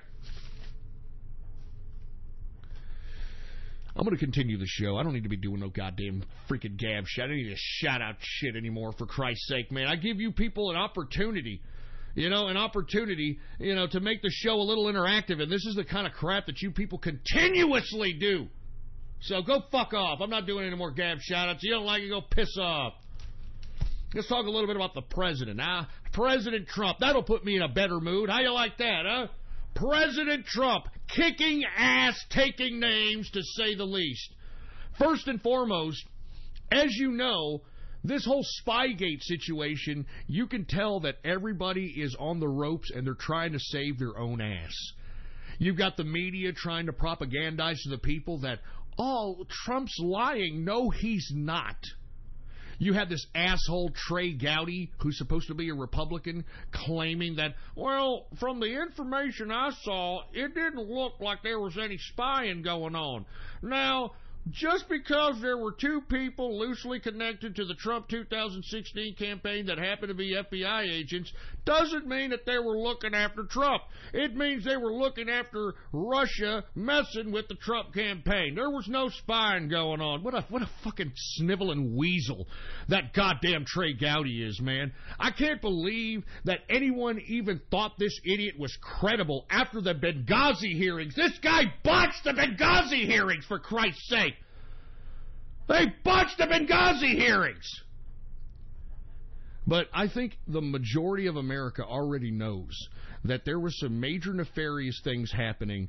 And what happened, as I've been suggesting the whole time, folks, the political weaponization of the Department of Justice and the FBI at the highest levels. And I will continue to say that because they politically weaponized the highest institutions of the judicial branch, it's jeopardizing the very integrity of that institution. I mean, you had that one bitch who was the sitting attorney general before Jeff Sessions was sworn in. You remember Sally Yates? She refused to oblige the president on his immigration policies. You remember that stupid skankosaurus slutbag? Well, now you have this stupid whore, Sally Yates, going on every mainstream media claiming that it's President Trump jeopardizing the rule of law. I mean, these people actually are trying to shove this down our holes. You idiots at the highest echelons of the Department of Justice and FBI are the ones jeopardizing the rule of law. You're the ones that politically weaponize these institutions. We, the people, are supposed to trust you with these highest levels of authority. And look at what you've done. You've all betrayed the public's trust. And as far as I'm concerned, folks, I think that the Department of Justice needs to be cleaned house. I mean, I don't know why right now, first of all, Jeff Sessions is still Attorney General. I mean, what a pathetic weasel. I'm telling you, this is why 2018, this midterm election is very important. I mean, we need to make sure that the people that we send to Washington are going to oblige the Make America Great Again policy. We need to know that they're going to vote in favor of what Trump has been initiating, what he's promised. Because, folks, not only has Trump had the obstructionist of the Democrats stopping him every step of the way, but also rhino Republicans, his own GOP. It's the Washington, D.C. swamp, folks. They all take care of each other. What you people need to understand is that the election of Donald Trump has put an end to the status quo in Washington, D.C. And what is the Washington, D.C. status quo? Fleecing the American taxpayer, selling out the American people, making laws, sending the means of production outside the United States into China, Mexico, South Korea, etc.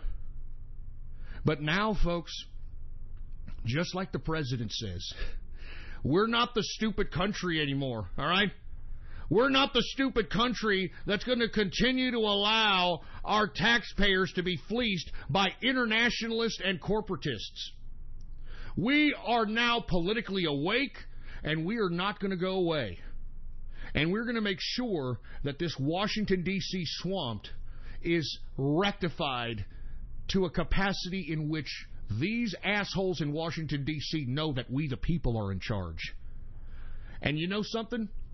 Even though they capitulated and elected Donald Trump, because look, remember, they all thought that Hillary Clinton was going to win. Why? Because of all this collusion, of all this political weaponization of the DOJ, the FBI, the Russian dossier, all this shit. That's why they thought they were going to win. But when they saw us go out to the voting booths in overwhelming capacity, they could not throw the wool over our eyes and suggest to us that Hillary Clinton legitimately won the election. They had to crack. They had to let Donald Trump in as president. But as soon as they let him in as president, what did they do? They comprised this grand conspiracy in an attempt to bureaucratically legitimize the removal of a duly elected president. That's what they did. That's why they politicized the DOJ and the FBI. They wanted to bureaucratically justify the removal of a president, hence the Robert Mueller special counsel. Hence, you have Jeff Sessions recusing himself from the Russia investigation because, folks, that's really what caused all this. Was Jeff Sessions recusing himself from the Russia investigation. And that's what has caused this whole Robert Mueller witch hunt. And lest we forget, folks, that the guy in charge of the Robert Mueller witch hunt, the Deputy Attorney General Rod Rosenstein, parentheses, the Deputy Attorney General Rod Rosenstein, he's already been questioned by Mueller. Now, isn't that a conflict of interest? I mean, what is the guy who put and appointed Robert Mueller being questioned by Robert Mueller? I mean, is this not a conflict of interest to say the damn least?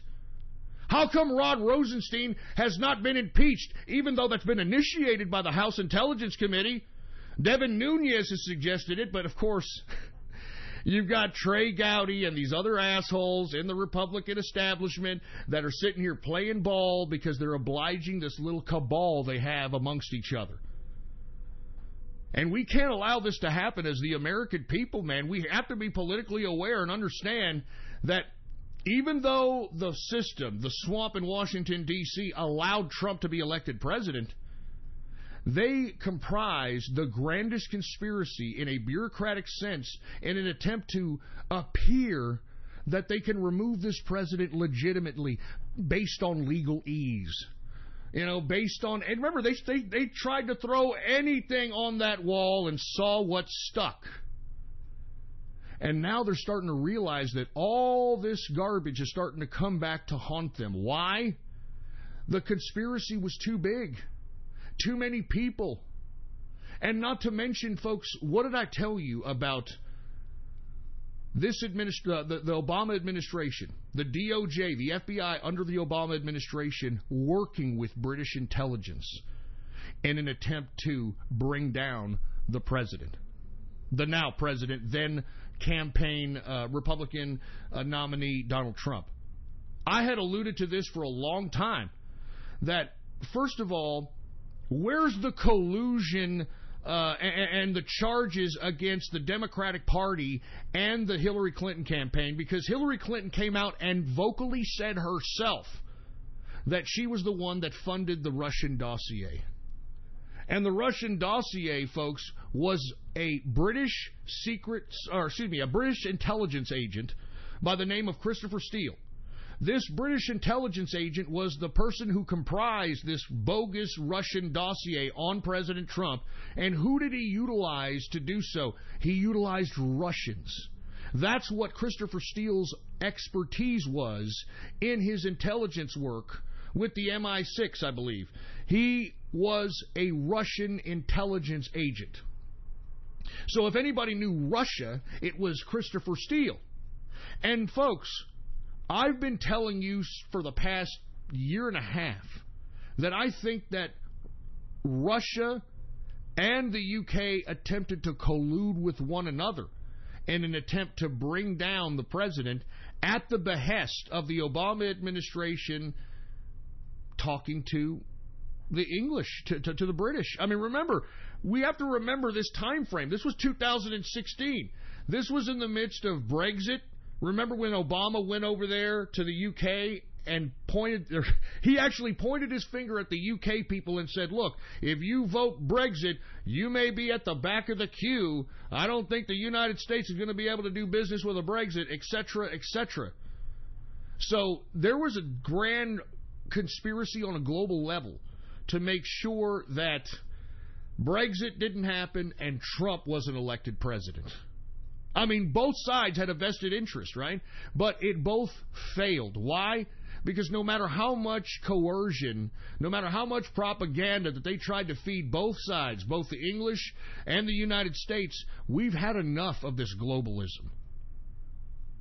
And I feel bad for the UK because now the UK, even though they voted for Brexit, I mean, haven't you folks noticed? You all have gotten more totalitarian since you've attempted to vote yourself out of the goddamn European Union. More totalitarian in an Orwellian sense. And take a look at us here in America with Trump. I mean, look, even though Trump has accomplished more than most, if not, I would say most presidents. I'm not going to say all because I'm sure there's, been some exceptions to the rule.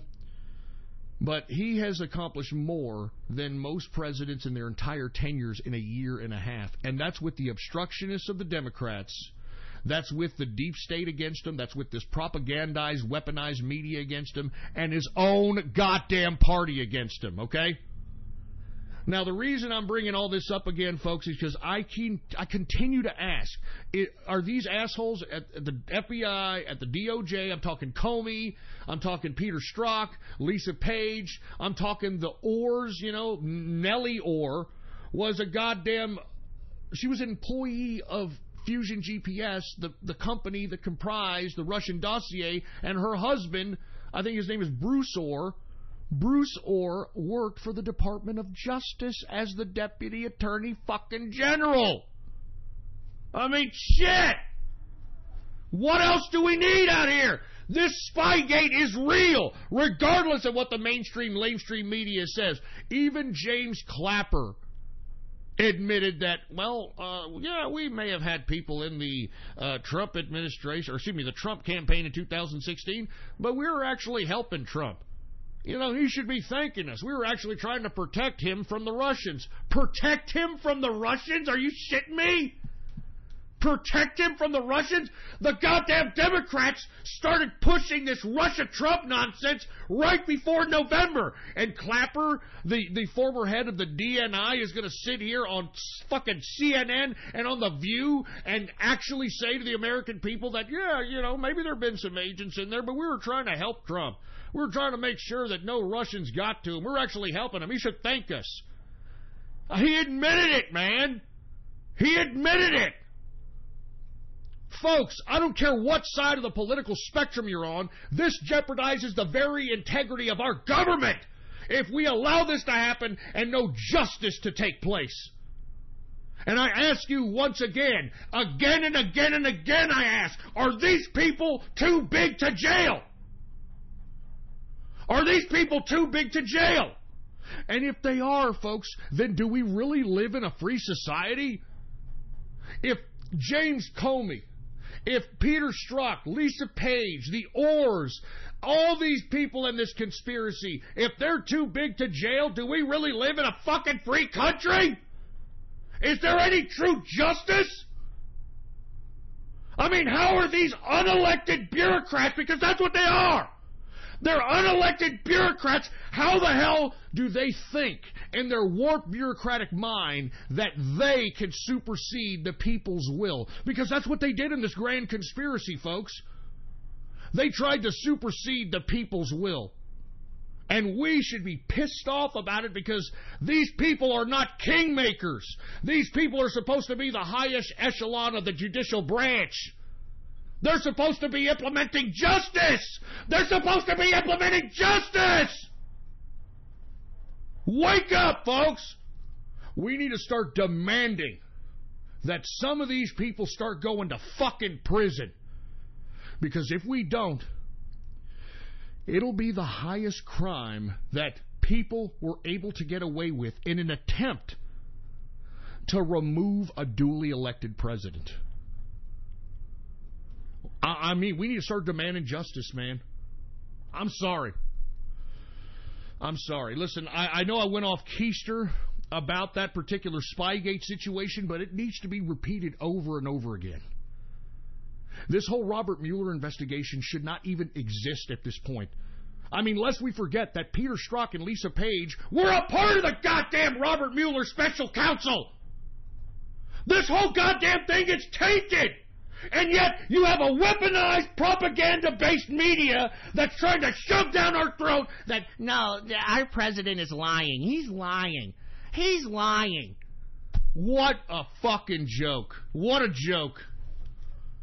I can't believe that these people in the media could sleep at night. The arrogance of these fucking pieces of trash. The arrogance. I mean, do you idiots in the media understand that you have the power of suggestion? I know you know this. I mean, how do you think that whenever there's a black person that's shot by a police officer, CNN puts the right people that say the right rhetoric, you know, to kind of stir up whirlwind in the black communities. And what happens? Blacks go out and they riot.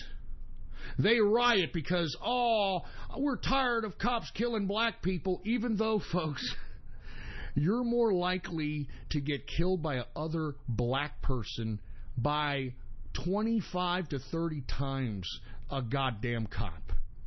And those are statistical facts. You're more likely to get killed by another black person than you are a cop. I mean, let's stop with this bullshit. Okay? Let's stop. Now, are there racism in cops? Do cops abuse their authority? Absolutely. I talked about it in the last broadcast.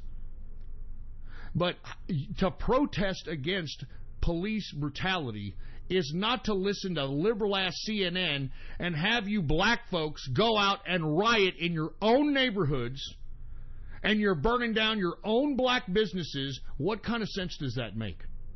What kind of sense does that make, black folk? And yet the people on the right wing of the spectrum are fucking racist? Who the one is suggesting to you to go out there and riot? Who the one is telling you and suggesting to you that you go out there and burn your own goddamn black businesses in your black neighborhoods? Wake up. Wake up, man. Anyway, I got to move on to another subject matter, folks. I want to talk about the tariffs. Oh, my God. Let me tell you something. I haven't seen liberals so pissed off about something in my life. And you know what's mind-boggling to me? I remember once upon a time, I would say before 1990, before the Clintons came along, all right? Before Bill and Hillary came along, Democrats and leftists actually cared about the American worker. Y'all remember that? They cared about American workers. They cared about the workers' rights. Remember when liberals would be pissed off that America was doing business with China because China was paying slave labor and, you know, all this bullshit. Y'all remember that? I remember it. I sure as hell fucking remember it. But now Donald Trump is doing something so pro-American and so pro-American worker that I can't even believe that he's doing it. And yet you have liberals out here saying, oh my God, what a horrible move. We're going backwards in economics, and we're going to have to pay more for our electronic widgets, and I can't believe I'm going to have to pay more for a can of Coke, and... You idiots don't know the first thing of economics. Folks, I've been on this broadcast for 10 years, and one thing that I've been very vocal about that I have never heard anybody talk about was the imbalanced trade deals. You can go back in the old archives at blogtalkradio.com/ghost. They're all still there. Go back to 2008, 2009, man. I was saying that America is nothing. Because we were not only are we under Obama, but we were nothing, folks. All we produced as a country back during Obama was cheeseburgers and entertainment. All the means of production was outside the United States. I said this back then. And I said, when the hell are we going to get a politician or a group of politicians or a political party or somebody to go back to the drawing board on these fucking imbalanced trade deals? Because, folks, what we have done as America, and what not only we have done, but under the lawmaking of the lawmakers for the past 40 years, is we have voluntarily given our money to the world so that the world can build itself, modernize itself, make itself the big, huge conglomerates that they are today. We built South Korea with our money. We built China with U.S. money. We built what is now being a revitalized Mexico with U.S. money. We did this. I mean, we have an imbalanced trade deal with everybody. We don't have a surplus trade deal with anybody. I mean, just think about it. $600 billion we lose to China on an annual basis in trade. $600 billion annually goes to China in an imbalanced trade deal? No wonder China's building all these fucking ghost cities. No wonder China's building up its military. No wonder China's doing all this shit, because they've got $600 billion of U.S. dollars to do it! And now that the president is going back to the negotiating table and renegotiating these trade deals, the left is coming out and crying foul? I mean, how in the hell are you crying foul? This is helping American fucking workers up in here. This is helping American workers. I mean, do you understand what's happening? Let me lay it down for you folks that are having a little bit of a confusion about what's happening with these tariffs. Now, all the president did was going to raise tariffs on two different things, steel and aluminum. Why? Because we don't produce it anymore, folks. We don't produce any of those things. We don't produce anything. We have no kind of production whatsoever. Now, we're going to start having a production thanks to Mr. President going out here and utilizing this tariff on steel and aluminum as a means of forcing negotiation with these countries. Now, folks, not all countries are acting like Europe and like Canada and like Mexico and like China, a bunch of fucking arrogant pieces of shit is what they're acting like. You know, we had Argentina that was willing to negotiate a trade deal, and we just did fine with them. We renegotiated here with Australia, and we're just fine with them. I mean, there are countries that are more than willing to say, you know what, you're right, the United States. We can not only help this imbalance, but it can be mutually beneficial in a lot of different regards.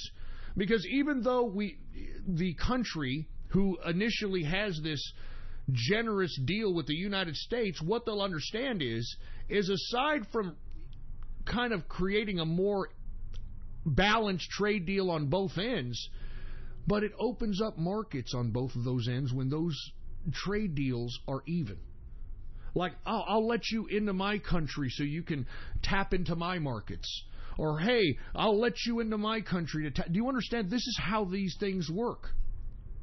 And it's bilateral trade. You see, what's been happening as of late, folks, is that you have a consolidation of countries that are unilaterally trying to assert trade as a group. Case in point, the European Union. The European Union is a bunch of member states that has created a super state in which they are going to act independently as one whole unit as it relates to economics, politics, sociality, etc., foreign policy. Now, unfortunately, this type of method of consolidation of power is starting to take wind throughout the world. And folks, it is communist in nature. I mean, that's what communism is. It's the centralization of power. The European Union is a socialist idea. I mean, take a look at what's happening in Africa. They just created the African Union. I think there's 2 countries in Africa that's not a part of it. I think it's Nigeria and I believe Kenya, if I'm not mistaken. I could be mistaken. But every other country in Africa has created an African Union in which they are going to act economically, politically, foreign policy-wise as a whole, not as independent countries. And you see, it's this incrementalism into consolidation of power is the root of what people call globalism. Globalism is the consolidation of power in which one central power is going to rule all the unions. And if you take a look at how the political institutions are being constructed on an international level, obviously the United Nations is, I guess, the figurehead of the consolidations of unions.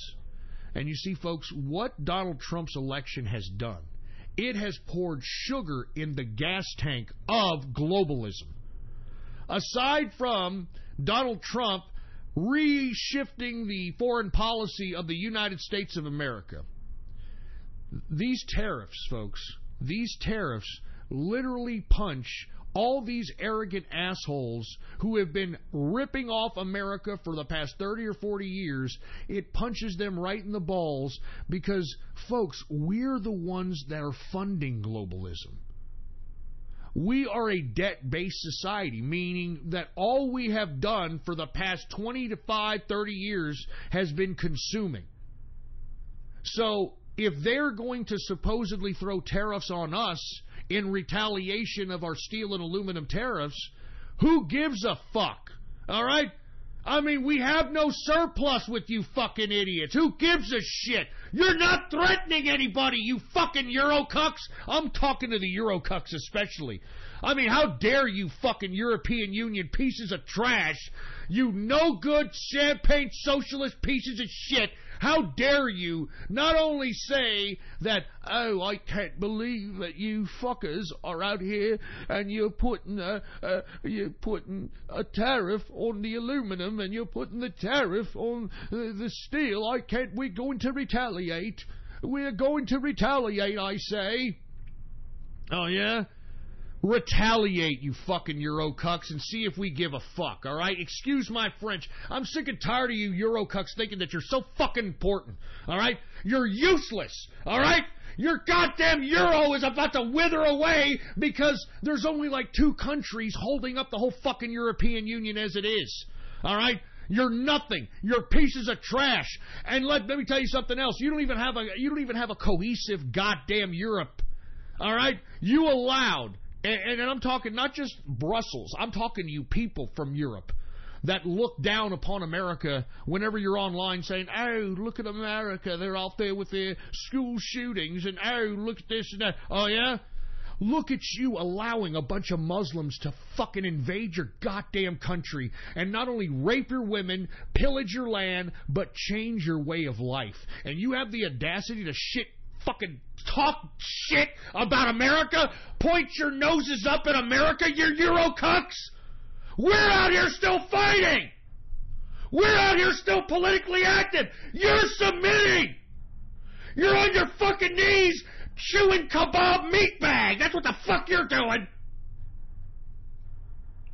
You're a migrant mouth hugger. That's what you people in Europe are right now. You're a migrant mouth hugger.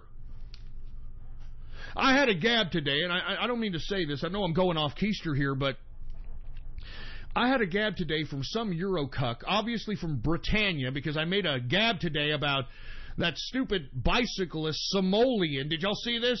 Some Somalian on a bike out there in London pulled out a fucking Crocodile Dundee knife on somebody and almost sliced him up. I mean, this is happenstance. This happens every fucking day in London, man. Knifings and dropping acid on people because why? It's a gun-free country, mate. It's a gun-free country. We don't have gun laws. We don't have we don't have any kind of gun violence over here. But you know what? We do have people that get their face mutilated with acid. But we do have people that get stabbed and sliced in the mouth. You know what I mean, mate? Anyway, listen. I gabbed that goddamn article showing that Somalian with the big knife, and I said, thank God I'm an American.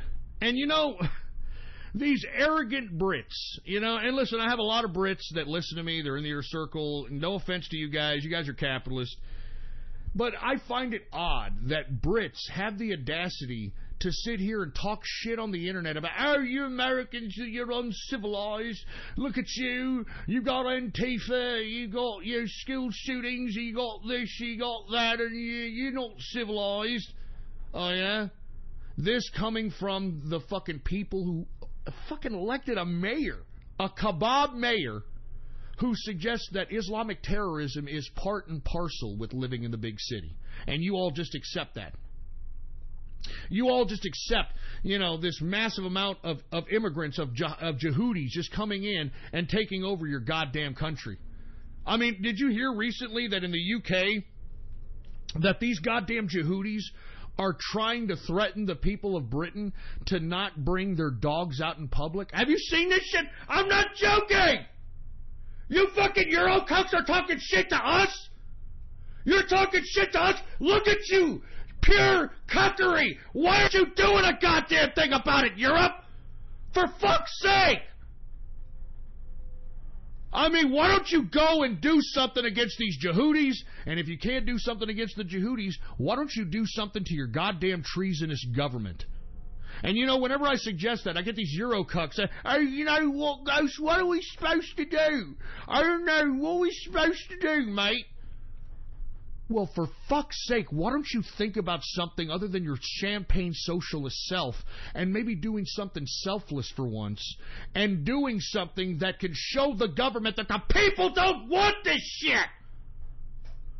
But maybe you people do, you know? Maybe you people do. Y'all remember when the Manchester terrorist act happened? Y'all remember that? The Manchester Bridge, you know, rammed a bunch of people, all this other shit. Do you remember the vigil they had the next day? Y'all remember that? They had a vigil for the people at Manchester, and they actually sung a fucking song by Oasis. And I actually liked this song until they sung it and used it for this pussy whip bullshit, for this Eurocuck bullshit. It was that song, don't look back with anger, I heard you say, oh, Sally can wait, I heard it's too late, Don't look back with anger. Don't look back with anger. I heard you say, don't look back with anger, you fucking Eurocuck idiot. What are you talking about? You got a bunch of Jehudis killing your people. They're killing your people in your country. All right? And these are people that you let in with open arms so they could seek refuge. Remember that? These are the people that you let in your country with open arms to seek fucking refuge, and now you're allowing them to take over. You're allowing them to rape your women. You're allowing them to erase European history, and you fucking Eurocucks aren't doing shit. It's sad. It's fucking disgusting to look at this shit from this part of the pond. You're doing nothing. Good God. Oh, what are we supposed to do, Ghost? I don't know what we're supposed to do. I don't know. Do something! What are the jihadis doing?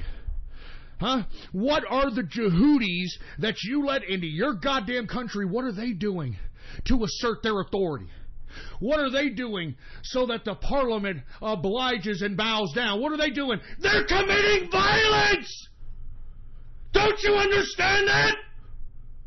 These Muslims are committing violence, and that's why they're getting their way from your parliament. That's why they're getting their way from your police. That's why they're getting their way from their government, because they're fucking violent. You understand that? That's a fact of life. And if you don't believe me, why is Germany allowing these Jehudis to rape their women? Why is Sweden allowing these Jehudis to rape their women? Why? Because they're violent. Do you understand? And what are y'all doing? Oh, you know, I'm civilized, Ghost. I don't know what you're talking about. I'm a civilized man. Oh, yeah? How far is that getting you?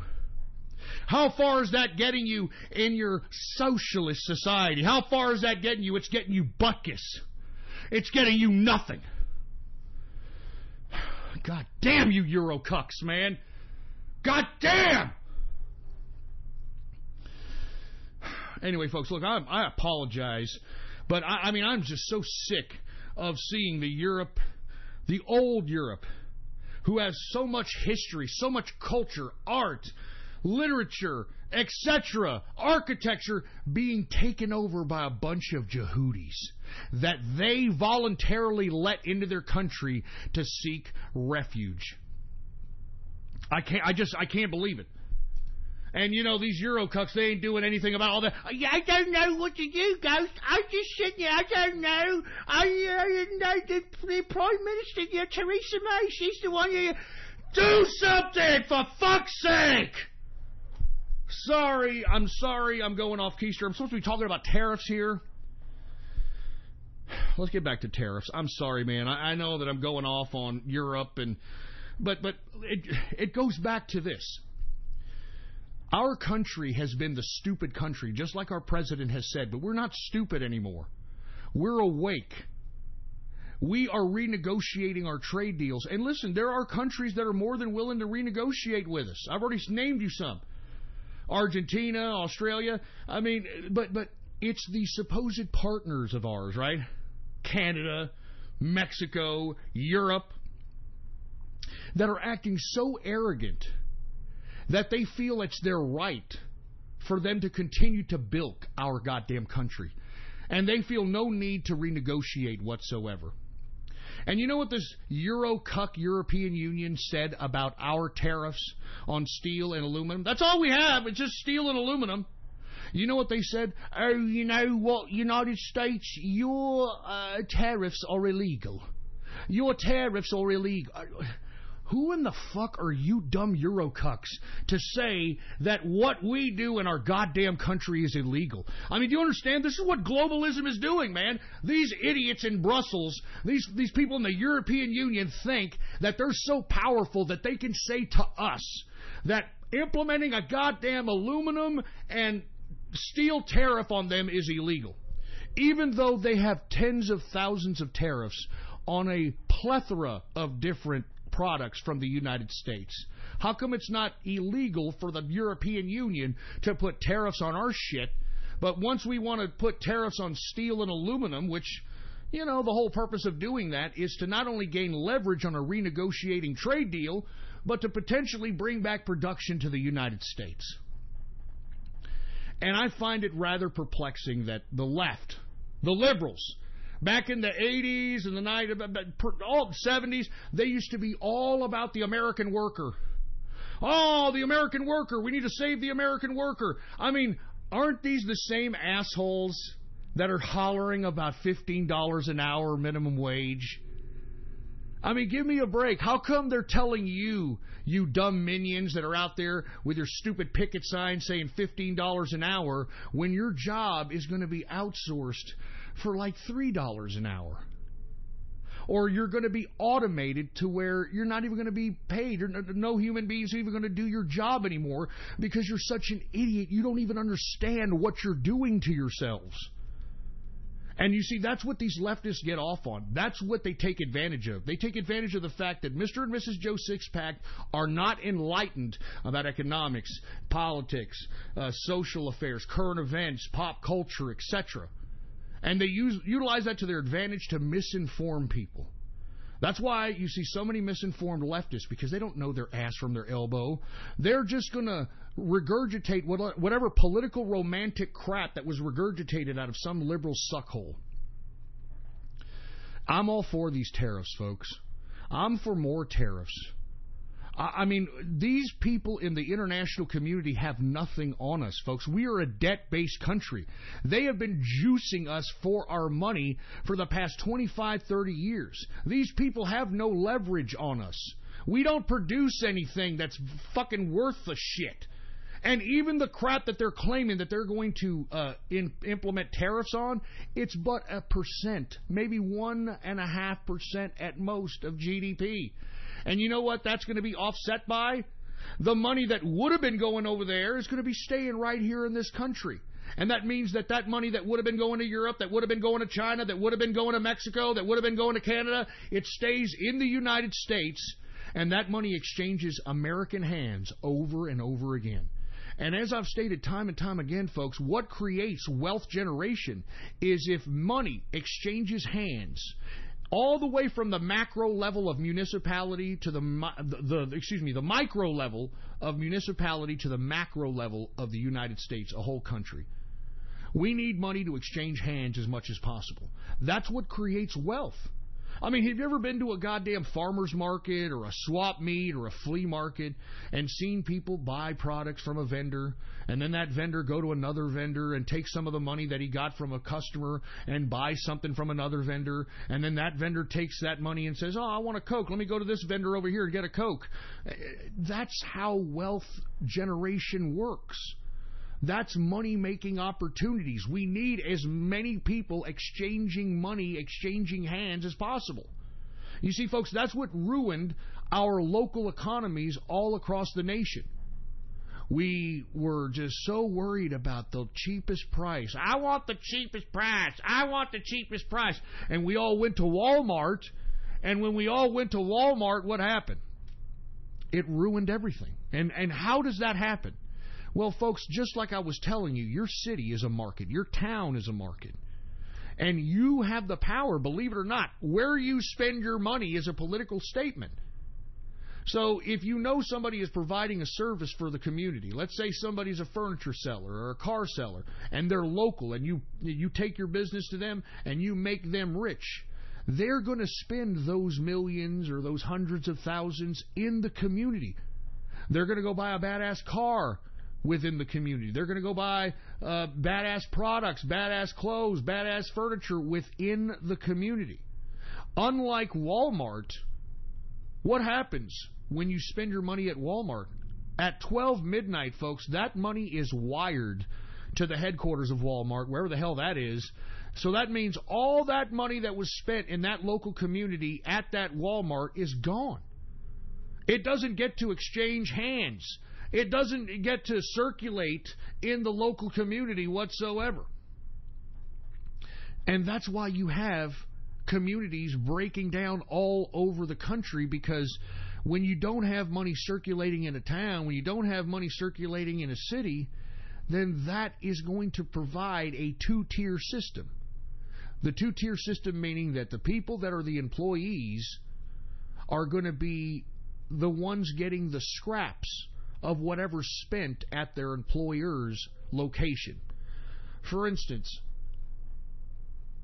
you know that Walmart's notorious for not necessarily paying the highest wages, right?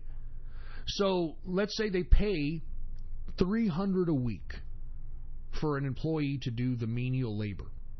What do they do with that $300? Do they go out to mom and pop shop and spend it? No! They go back to Walmart and put the money right back in there! So do you understand, folks? This is why I try to emphasize to everybody who listens to me that is a capitalist, spend your money at somebody who's a member of your community. And unless the corporation that's in your community is the only game in town that provides your product or service, well, then I guess you're shit out of luck. But try your damnedest to go out and support local business, because when you support local businesses, when you support local stores, they are going to keep that money in the community. And that helps everybody. That helps everybody. Anyway, folks, I didn't mean to go off keister, man. We're running out of time here. We are now in the third and final hour of the True Capitalist Radio broadcast. And, of course, I am your host, the man they call Ghost. And once again, folks, I want to thank you very much for tuning in with me. Before we get started on anything else, I'd like to remind everybody to please spread it around like wildfire. Go to the blogs, go to the forum posts, go to the chat rooms, and let everybody know that True Capitalist Radio is in effect and in the house.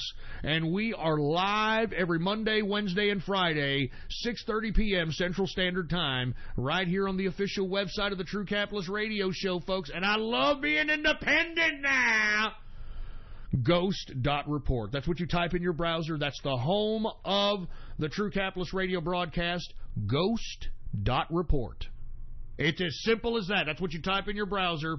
And by the way, I also have my only social media representation on the internet at Gab, folks. And if you don't have a free Gab account, well, then get one. All right, it's the fucking last bastion of freedom of speech and social media and the internet today. Get yourself a Gab account, and once you do, follow me on there under the name Politics Ghost. All one word, no underscores. Politics Ghost is the name to follow.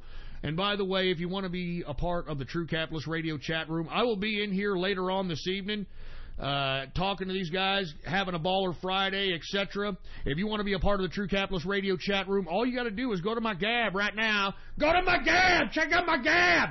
Politics Ghost, all one word, no underscores, and then hit, or I should say click, right? Click the subscribe button for premium content, all right? Click the subscribe button for premium content, and once you do, private message me on Gab, and I will give you a private invitation to the True Capitalist Radio Discord chat room. All right? You got to give us your Discord name, though, and you can come chill with us tonight and every other night, baby. Once again, go to my Gab, Politics Ghost, and then hit the subscribe button for premium content. And once you hit the subscribe button for premium content, once you do all that rigmarole, private message me with your Discord chat name. It's as simple as that. Anyway, now that we've gotten that all out of the way, once again, I think we've pretty much beaten the dead horse with the tariff talk, but I just want to say that by Donald Trump implementing these tariffs, he has legitimately, I'm going to say this over and over again, thrown sugar in the gas tank of globalism. Because now globalism, it's not going to get its funding like it usually does by fleecing the United States taxpayer. And I'm telling you right now, I don't understand why anybody is against Donald Trump. This man is pro-America, and all of his actions prove it. All of his actions prove it. Anyway, I wanted to talk a little bit about the presidential pardons. He did pardon D'Souza. For all those that don't know, D'Souza is a Indian Republican conservative filmmaker. Indian descent. He's an American, but he's from Indian descent. He made a documentary that ended up getting him put in jail. Well, they claimed it was $30,000 that he gave to somebody running for office that caused some kind of an election. I don't know, some kind of an election. I don't know what the hell they threw him in prison, right? Anyway, D'Souza comes out of prison and continues making fucking films. I mean, it didn't scare him, it didn't dissuade him. Well, the president, he pardoned D'Souza. He pardoned D'Souza, and I think that he's going to commute the sentence of Blagojevich. Remember the governor of Illinois who was sentenced to prison because he was supposedly trying to sell the Senate seat to Barack Obama once Barack Obama was elected president? And there is talk that the president may, just may, pardon Martha Stewart. Lest we forget that Martha Stewart went to jail, not necessarily for the insider trading. I mean, because she only made, what was it, $200,000, which is butkus on what her Omni Media company makes. But it was the fact that she lied about it. And guess who was the persistent prosecutor of that particular case against Martha Stewart? James Comey. James Comey. So I hope the president literally pardons people that, got the shaft from these people that are trying to pursue him in a witch hunt. And once again, I'm telling you, man, POTUS, he's triggering, not only is he triggering the globalists, he's triggering the swamp as well, man. And I'm loving it. I'm loving every minute of it. Anyway, I'm going to move on. I don't want to talk too much about the pardons, but he did pardon D'Souza, considering pardoning Martha Stewart. He did pardon Jack Johnson earlier last week. So, yeah, man, I mean, this guy's, I love this president, man. I'm telling you, this is the best president in my lifetime. I think he's the best president in American history. He's the modern-day George Washington. I mean, you have to think, man, this guy has risked his life, his family, his wealth, everything on attempting to not only run for president, but to give the authority back to the people and to pass laws that benefit the American worker. It's just unbelievable. I love this president so much, man. That's why I do this broadcast on a consistent basis. And like I said, I'd be willing to die for this president. All right, man? I'm not even joking. Anyway, I want to talk a little bit about LGBTQ Pride Month this month. LGBTQ Pride Month is this month. And I don't want to get too far into this subject matter, but I do want to say this. I don't care what people do in their sexual liaisons, okay? I really don't.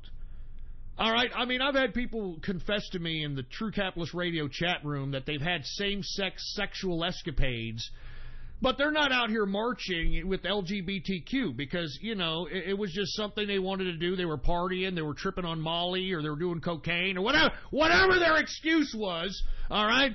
Whatever their excuse was, they decided to let a dude sucky, or, whatever he decided. And he's not out here saying, oh, I'm gay now. Shantae.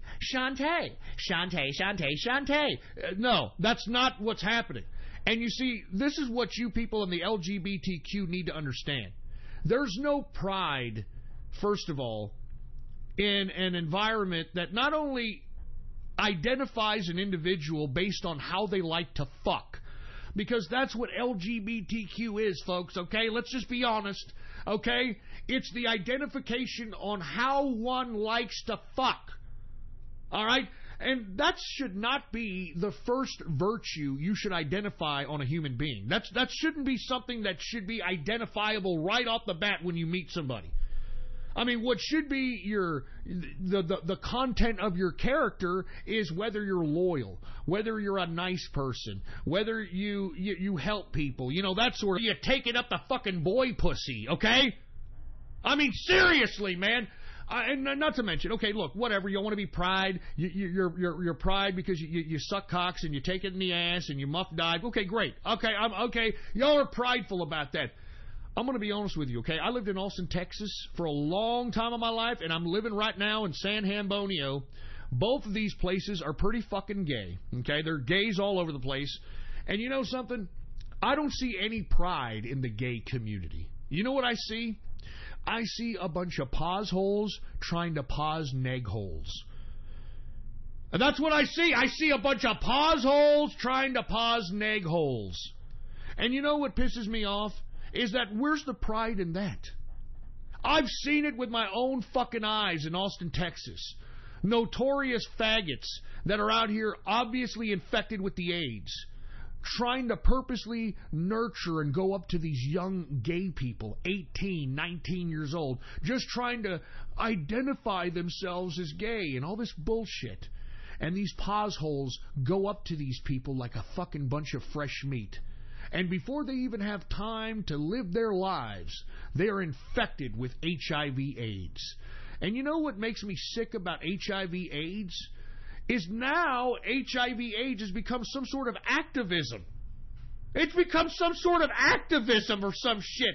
I'm not joking. There was some, what is that RuPaul drag queen, one of those contestants that came out with some kind of a fucking blouse or some kind of a fucking scarf. I don't know what it was, but it was made from the blood of an HIV-positive person because it shows their true activism. It shows their true activism. No, it doesn't. It shows that these people are sexually irresponsible. And that's how most people are in the gay community. I mean, it's notorious in the gay community that, we don't like condoms. We don't need condoms. We're not getting pregnant. I'm not joking! This is how these gays are thinking! And what pisses me off is what kind of pride do you LGBTQ folk have for yourself when instead of trying to stop your community from infecting each other and dying, you're promoting the infection? I mean, you know what, folks? I'm even seeing it in commercials. I was watching a Skittles commercial, of all things, and I don't know if you've seen it. It's this young, ugly-looking, ginger, fat kid, and he's got, like, Skittles all over his face, his face and his neck. And some girl comes up to him and asks him, what do you have? What's wrong? Oh, I've got Skittles pox. So the broad takes a Skittle off of his face and eats it. And she goes, is it contagious? And she starts getting Skittles on her face. And the boy goes, no, it's not. Like he just pause-holed her and just, no, it's not contagious. And you know what the narrator says in that commercial? Contract the rainbow. Yeah. Contract the fucking rainbow. Contract the rainbow. I saw a Jolly Rancher commercial. This was all on MTV, by the way, okay? The only reason I was watching MTV because I still think that, Catfish is a fucking ridiculously funny fucking show. All right? But I was also watching, and they had Jolly Rancher candy. And you know what their catchphrase is now? You know what Jolly Rancher candy's catchphrase is? Keep sucking! Keep sucking! I'm not joking! I'm not joking, man! This is fucking pause-hole America! This is goddamn pause-hole fucking America! And it's gotta be stopped, man! I mean, look, if you've been infected with the AIDS, man, don't be a fucking prick. All right, don't go out there and try to infect as many people as you can. Look, you made a bad decision. You took bad meat in the can. You swallowed the wrong load. You went down on the bad muff. Whatever it is, just fucking face your bad decisions and don't go out there infecting other unsuspecting people, man. I mean, I'm not joking around. Stop it with this shit. Stop. Just stop, you fucking gay people, man. Where's the pride in that? Where's the pride in infecting everybody with HIV?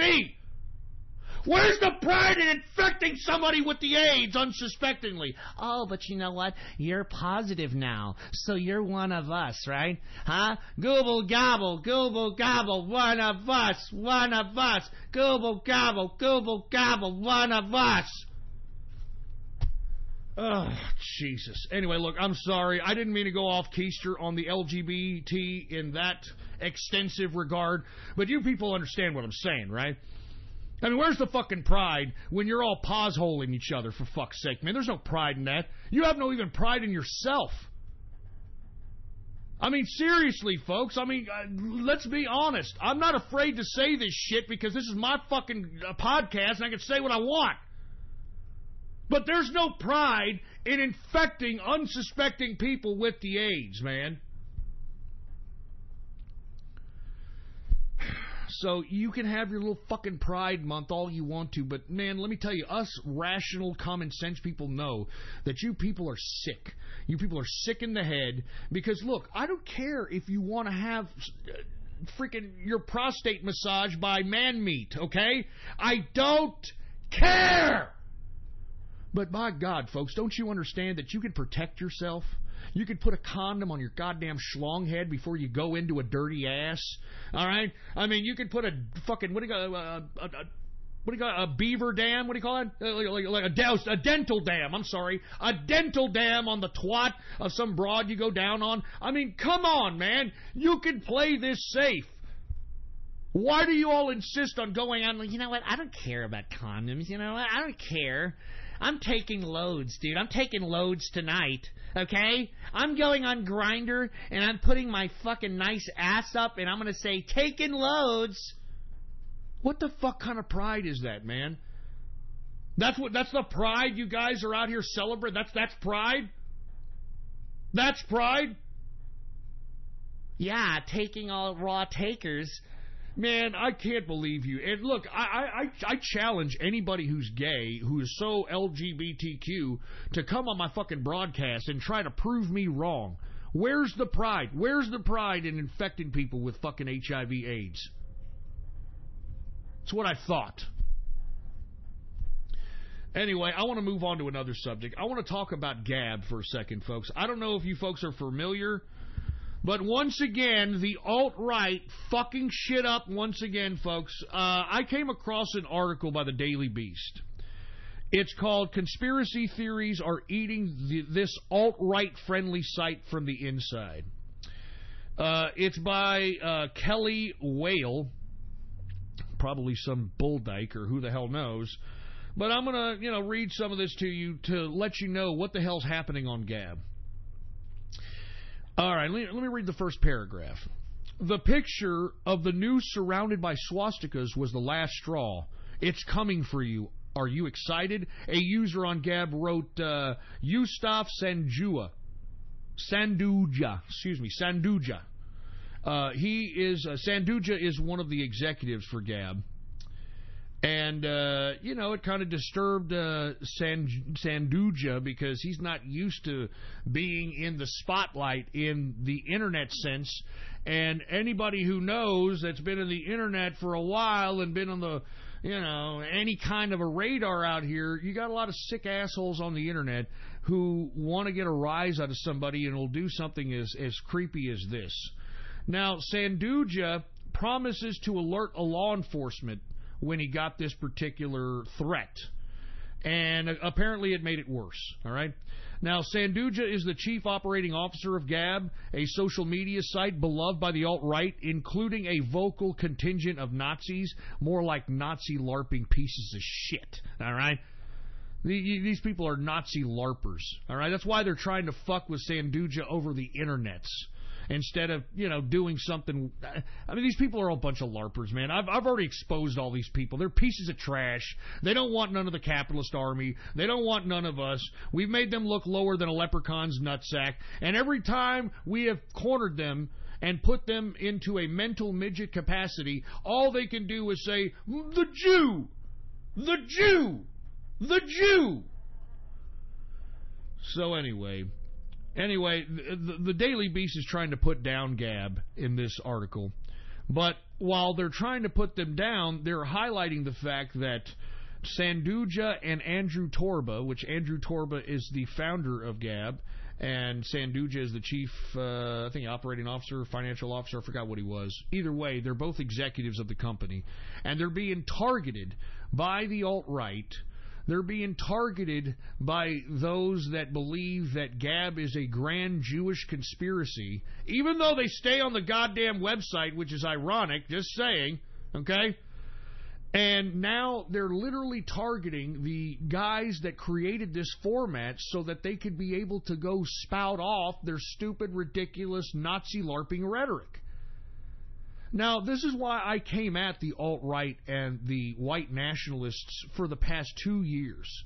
Because, first of all, I know they're a bunch of LARPing-ass socialists. Because that's what they're advocating, folks. They're advocating National Socialism. National Socialism. And as I stated on the last broadcast, how is it that you, quote, white nationalists and alt-rights, how come you can advocate National Socialism, then at the same breath talk down to Black Lives Matter and Antifa, which are demanding and asking the same fucking thing that you are? Huh? I mean, don't you understand, white nationalist? You are there with your handout. All right, you're there with your handout expecting entitled charity just because you simply exist. Just because I'm white. I'm white and I'm right and I need money and you're going to give it to me under National Socialism. That's no different than the blacks demanding reparations.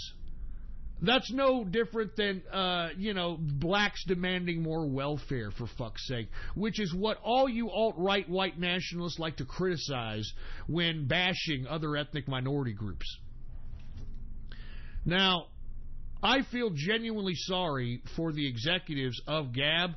Gab has been nothing but nice, and it's been great to me. I can say pretty much anything on Gab so long as I'm not threatening anybody on their platform, so long as I'm not advocating legitimate violence. I can pretty much say anything I want. I've said everything I've wanted on Gab. I love Gab. Now, it's always a bunch of internet trolls that have to fuck everything up. And this is why I keep telling each and every one of you folks that, man, I mean, this trolling idea, harassment, cyberbullying, and all this bullshit is going to be the demise of the internet. I've been saying this ever since 2009. And it's happening already. It's happening in the European Union. It's happening right now in the goddamn UK. I'm talking totalitarian type oversight of the internet. I mean, and this is, why is all this happening? I'm going to be honest with you. The reason it's happening is because of trolling. I was there in 2009, folks, okay? 4chan's B. The B-tards found me in 2009, started calling up my show, and instantaneously trying to dox me. You know, for you folks that don't know what doxing is, it's like finding out your information, finding out your address, to try to kick you off the internet, to silence you. And I said even back then that this trolling, this aspect of trolling by silencing other people, is not a good way to lead the internet into the new technology, into the new 5G, into all this new shit that we have, into the social media arena, into the chat arena, etc. Look at what's happened, man. You've got trolls out here who are utilizing swatting as a means of intimidation. You know? I mean, this is the kind of garbage, you know, sending pizzas, sending Bibles and dildos. I mean, this is what these Nazi LARPers, this is what these trolls on B and 4chan, this is what these these Antifa pricks do. And this is really what's causing the internet to be regulated in such a totalitarian capacity. And to be completely honest with you, I'm sorry to Andrew Torba. I'm sorry to Jesus Christ, I forgot the guy's name. The other guy. Sorry I butchered up your name. But, man, I mean, all you guys are trying to do is trying to provide a platform in which those that were out there being banned on Twitter can have a voice in which they can, you know, amplify whatever political thought, whatever social criticism, you know, whatever they wanted to throw on there. And Unfortunately, and I hate to say this to Andrew Torba and the other executive, but once you become a personality on the internet, you become a target of very insane, very feeble-minded, very autistic people. There are a lot of deranged people on the internet, in my opinion, that have no business on here. And that's why I was against net neutrality, folks. I was against net neutrality because that's what's giving a lot of these life losers free internet. And I don't believe the internet should be free. The internet is a privilege. It's not a right.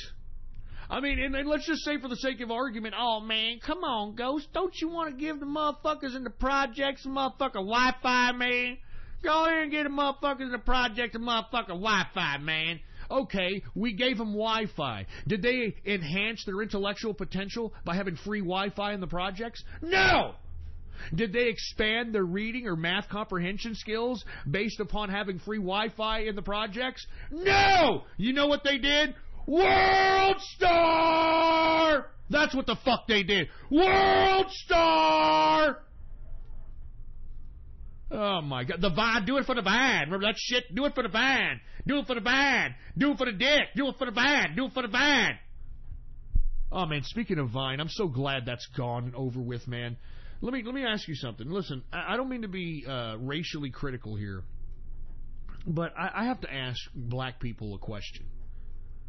Where do you all get the energy to just spontaneously just break down and dance? I'm not joking. Every time I would go click Vine videos, it was like literally black folks just breaking down and be like, oh, oh, oh, oh, oh. Go, go, go, just breaking down and dance. I mean, I even saw like groups of black people in unison dancing with each other for no fucking reason. First of all, where do you get the energy to do that? And secondly, why do you all look so fucking happy doing it? I mean, I don't even think I would look as happy if I had some fucking hooker that looked like an 18-year-old Kate Upton. And you brothers are like, yeah, oh, oh. Oh, you're in your fucking shitty parking lot, your apartment parking lot. Oh, oh, oh, shake your ass. Oh, oh, shake your ass. Oh, oh, shake your ass. Oh, oh. I mean, seriously, where do y'all get the fucking energy? And why are you all so happy doing it, man? I just want to know. I want to know. I mean, I'm serious, man. I mean, where do y'all get the energy for this shit? Now I don't know if this is true. I'm not gonna. I don't believe this, but somebody told me this. All right, I'm not joking. Maybe this is racially insensitive. I don't know, but believe it or not, somebody had told me that. Well, Ghost, don't you understand that blacks, they don't suffer from skin cancer? You know that, right? And I was like, well, do they? I don't. You know what? I don't know. I have never heard a brother that's ever heard. You know what? That's a very good point. I've never met a brother that's ever suffered from skin cancer. And he was like, well, Ghost, the reason they don't suffer from skin cancer, man, is because that black skin is like, it's like a solar panel. You know what I'm saying? It's like a solar panel, and it's absorbing all that sun rays into their body, and they just have all this energy, and they're like, oh, oh, oh, oh, shake that ass, oh, oh. Now, I don't know if that's for real, all right? I don't know if that, but that I legitimately asked the question, where these black folks get their energy for spontaneous dance, and not to mention these people look as happy as hell, man. They look as happy as hell, man, like they just won the fucking lottery. Like, hey, oh, oh, oh, shake your head, oh. Anyway, look, I didn't mean to get off on that, but going back to the point is that even though we gave free Wi-Fi in projects, did they go and enhance their intellectual potential? Absolutely not. All right? I mean, I think we get that at this point. So that's my point. But back to the Gab situation. I think that what needs to be done is, I mean, listen, I don't like the way that they're starting to kick people off. But at the same time, people are starting to threaten these guys. They're like, you know, y'all ever heard of this faggot named Jared Wyand or Wayne or Jared Wyand or whatever the fuck his name is? You know, he puts his little fruit bowl face on his avatar, and then he just kind of flaps his fat fingers about, you're the Jew, and white this, and white that, and he pretends to advocate violence over a fucking microblog and thinks he's some shit. Anyway, apparently, Jared Wyand threatened Torba. I mean, why are you threatening these guys, man? They're giving you the fucking platform so that you can amplify whatever it is that you want to fucking amplify. Can somebody explain that to me? Why is everybody going after these executives, man? I mean, seriously. How come y'all idiots didn't do this at Jack? Huh? Jack Dorsey. How come you didn't go do this same shit at his ass? He banned your ass like a bunch of idiots, man. And most of y'all had a bunch of fucking following. And yet, I don't see this type of recourse at Jack Dorsey or any of the other fruit bowls at Twitter. I think this, what it comes down to, folks, is haterism. You know, they see that Gab is making a little bit of money. You know, they're starting to become a little bit successful. They're integrating new technologies in the platform, etc. And you know what I've noticed with these fucking alt-right white nationalist assholes is that once you're successful and once you know, show that, hey, I know what I'm doing when it comes to making money and shit, all of a sudden, oh, look at you. You're for the Jew. You're for the Jew and the Jew capitalism. That's what you are. I mean, good fucking God, man.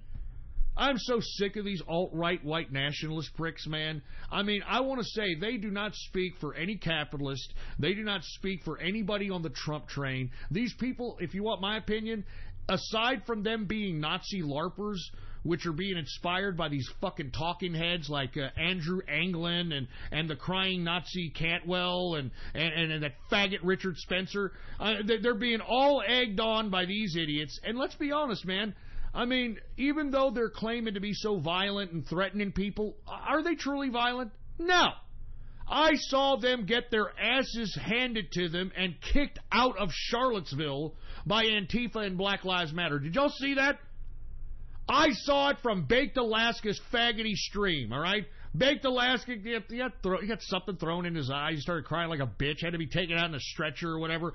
Anyway, somebody kept this camera going, and these alt-right white nationalist assholes were retreating. Why do you think there were so many people to run over when that asshole ran over, supposedly, these Antifa people? That was supposed to be a white nationalist, right-wing, alt-right rally, supposedly, and there was a bunch of Antifa there because they kicked the shit out of these Antifa, these alt-right white nationalist asses, all right? I'm telling you, man, I'm just saying, I'm tired of these white nationalists, these alt-right pricks thinking they're so badass, man. Y'all have done nothing. Y'all are insignificant provocateurs. Y'all have done shit. And as a matter of fact, you mouthpieces for the alt-right white nationalist movement, how come is it y'all are all a bunch of single fags? Oh, I'm trying to promote the white race. I'm trying to promote family white values. You idiots are all single. Why? Because no white woman wants you. You understand, you dumb fucks? No white woman wants you, nor do they want to make a kid with your low-grade genes, for Christ's sake. I mean, I'm just simply stating the truth, man. If you guys were so dedicated to your white nationalism and your alt-right bullshit, you would be out there married, having children, promoting white society, helping white business folk, helping white people in a town, helping white people to become engineers and prominent members of society. You would be helping, but y'all don't help nobody but yourself. All of you alt-right white nationalist faggots, you don't do anything but help yourself. And your e-celeb status, and whether you're going to get some FaceTime on the mainstream, lamestream media, that's all you idiots care about. And it makes me sick that these feeble-minded autists and these morons on the internet actually follow you people. So, Torba, Andrew Torba, and, you guys at Gab, don't be afraid of these fucking losers, all right? Don't be afraid of them. You know what you tell them? Tell them bring it on, all right? They're a bunch of fucking LARPing pieces of trash, all right? I mean, what? Richard Spencer's going to come up to your door and be like, hey, punk, Huh? I heard you're talking about white nationalism. I heard you're talking about the alt-right, huh? Huh? Well, put up your dukes, okay, dude? How about that? Put up your dukes. I'll fight you right now, dude. I mean, look at my little Nazi youth haircut. I got a Hitler youth haircut, even though I'm 40 years old, huh? How you like that? I'm Richard fucking Spencer, bitch. Look at me. I'm Shantae. Shantae. Shantae, Shantae, Shantae. Stupid fruit bowl. Anyway, folks, let me move on with the goddamn broadcast. We're almost running out of time here, all right? I was supposed to talk a little bit about the North Korean summit. Even though, things took a little bit of a turbulence, we are now back on for the June 12th North Korean summit. Now, whether or not there's going to be an actual deal signed, I don't think so. But it's going to begin a process, according to the president, that will eventually lead to the denuclearization of North Korea. And according to the president, he actually genuinely feels a genuine vibe from the North Koreans that they want to not only denuclearize, but want to have help and aid in their economy to prosper. So I hope that all this goes the way it's planned, because what Trump is going to accomplish is ending the Korean conflict. I mean, it's like 70 years of a conflict here.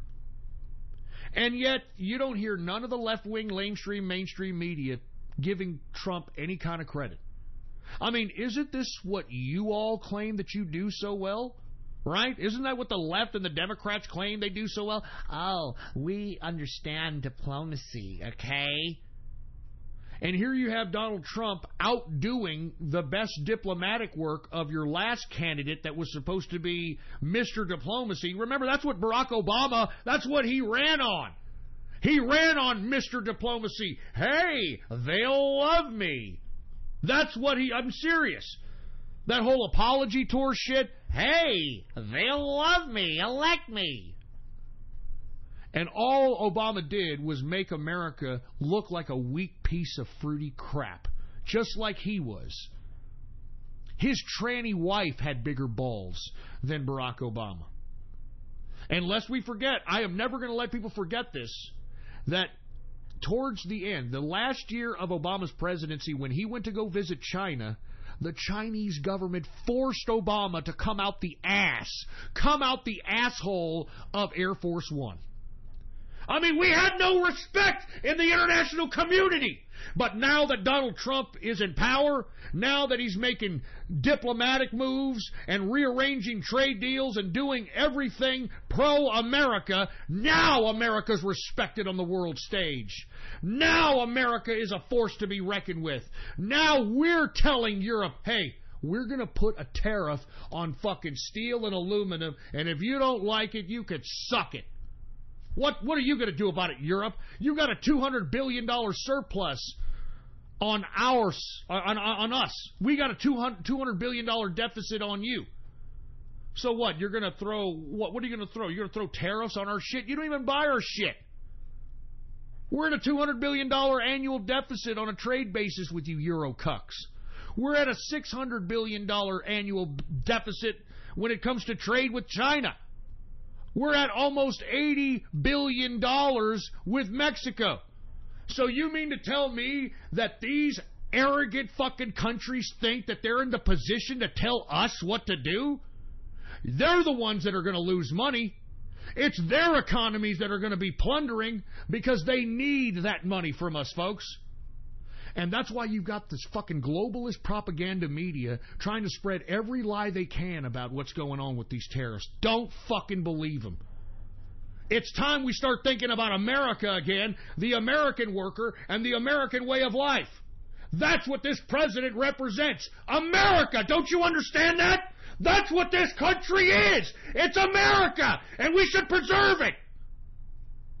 We should do whatever it is to protect it. And that's what this president is doing. And everybody who hates this president hates America. There's no other way to look at it, folks. I mean, what is it that Trump's doing that everybody hates so much? He's doing pro-America policy. And if they hate Trump, then they hate this country. And if they hate this country, then what are they doing here? Remember all these assholes that claimed that they were going to leave the country once Trump was elected? How come they didn't leave the country? Huh? That's because this country is the best country in the fucking world. And we have the best freedoms, we have the right to bear arms, and we have fucking a Bill of Rights accorded to us by God. And these godless assholes out there in Europe, that's why they're being taken over by a bunch of Yehudis. They're a bunch of godless socialists that are being taken over by the people who worship the satanic verses. Using Salman Rushdie's book title there. If y'all don't know who Salman Rushdie is, Salman Rushdie was a man who wrote the book in the 80s called The Satanic Verses, in which he basically bashes Islam. And the Ayatollah put out a fatwa on this guy, and he has been living in disguise and in hiding ever since. Oh, yeah, that's great, isn't it? That's free speech, huh? That's what I'm telling you, folks, okay? We need to have a conversation about Islam and it not being conducive to integrate these people into Western civilization. I don't care. Listen, I'm a melting pot of friendship, folks. I'm not against immigration. I just want it to be done legally, and I don't think that we should just have an open border system. I mean, it's insane that you actually have people advocating an open border. I mean, if you don't have a border, you don't have a country. And if we're going to accept people in this country, they have to realize that they're going to have to oblige the American way of life. We're not going to sit back and allow you to, we have to stop what we're doing so you can pray 5 times a day? Is that what we're going to have to do? I mean, just imagine that. This is what they're going through right now. This is what they're going through right now in goddamn Germany, in Sweden, in France. This is what they're going through. They're having to hear the Islamic call to prayer like 5 times a day.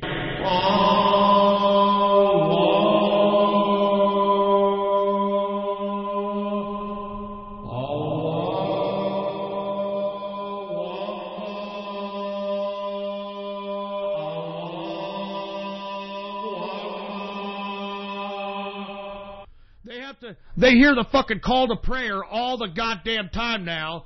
I mean, are you kidding me? You fucking people come to our country, you oblige our fucking rules, all right? I was literally, and I said this story the other day, I think a couple of weeks ago. I was in a Target. I'm not bragging. I was in a Target getting something, right, in a self-checkout aisle, and I had a group of Mumbukus. And, you know, I call people that are from Somalia, these Somalians, I call them Mumbukus. That's what I call. You know how I call like these freaking jihadists, Yehudis, you know, these Arabs and these Muslims, Yehudis? I call like, you know, African immigrants Mumbukus, okay? So I had like a group of Mumbukus. They're just kind of standing around looking at the machine. And, you know, they were kind of taking, because, you know, you have room for like 2 or 3 machines there. They were taking all the machines, not knowing what the hell they were doing. So I asked one of them, hey, I'm going to take this machine. Oh, don't, you take the machine, you do it, I don't know what, I don't know. I don't know. Just started yelling at me in this fucking, I don't know, Africa. I mean, all this bullshit, right? And I'm like, wait a minute. Hey, Mumbuku, you're in my fucking country, you piece of shit. Why don't you show a little bit of appreciation? But no, you see, we just bring these people from the third world, throw them out here in the first world, and they don't even know how to fucking act, for Christ's sake. They're popping a squat in the goddamn parking lot taking a fucking shit, you know? When you're sitting there trying to ask them a question, it's like, no, Africa. I mean, give me a fucking break, man. If you're going to come to this country, learn the fucking language, okay? If you're going to come to this country, oblige the American way of life. If not, then get your stupid foreign ass out of the country and go back to where you came from. I mean, how dare these people come to our country and we have to oblige them? I mean, we can't even fucking pray before a football game at a high school. And yet these assholes can go and wear their fucking turbans and wear their damn burqas and wear their hijabs and fucking sit on their goddamn knees and pray fucking 5 times a day.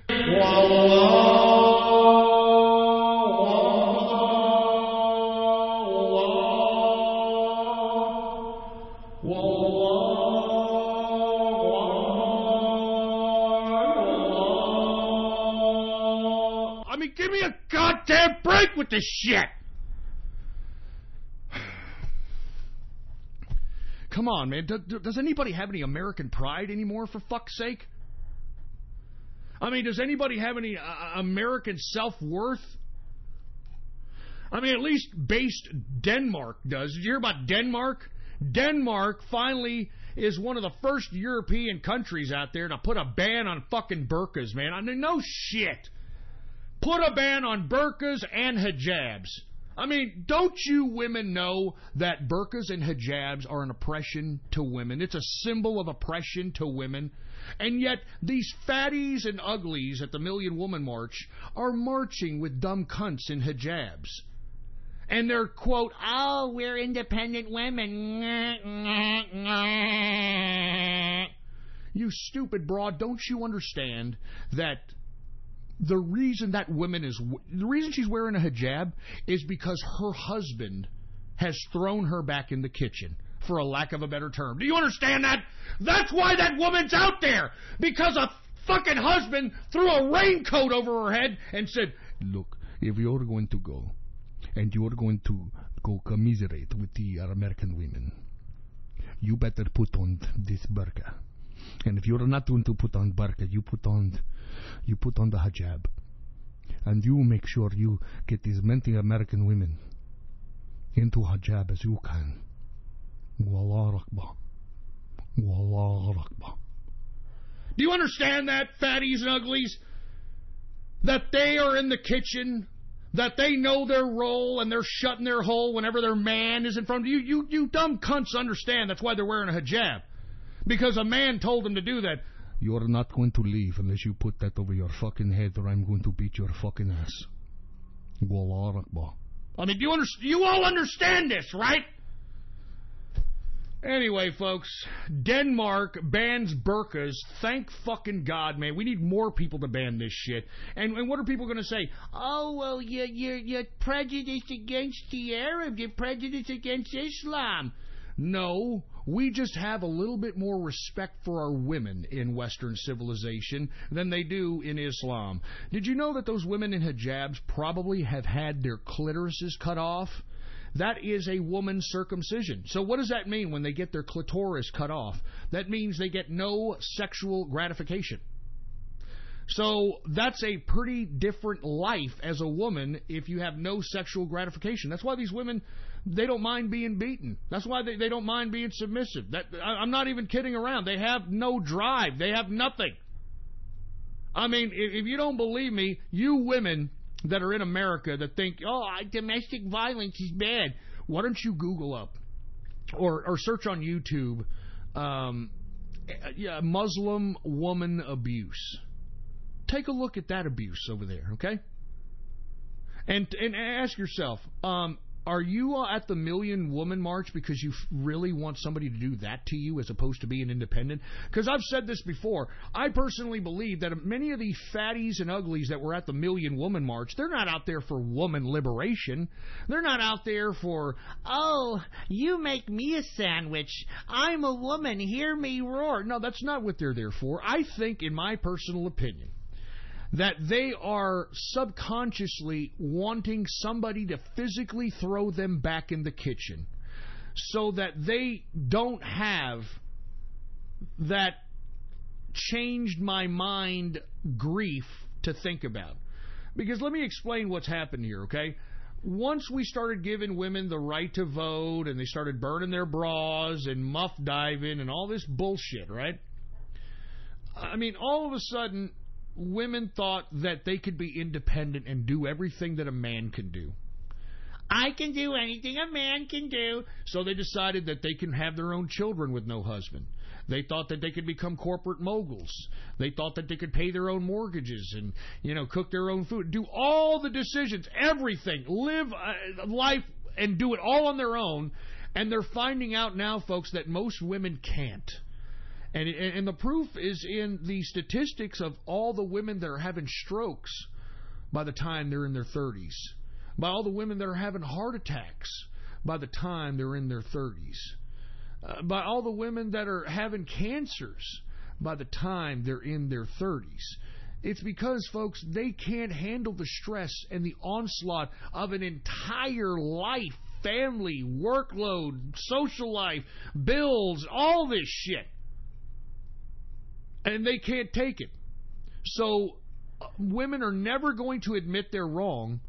So what they're doing is they're trying to project right now with these damn million woman marches. But in actuality, I think they want a woman, or they want a man to take them, I should say. They want a man to take them, get them by the hair, all right, and then throw them into the kitchen and say, "Fix me something to eat!"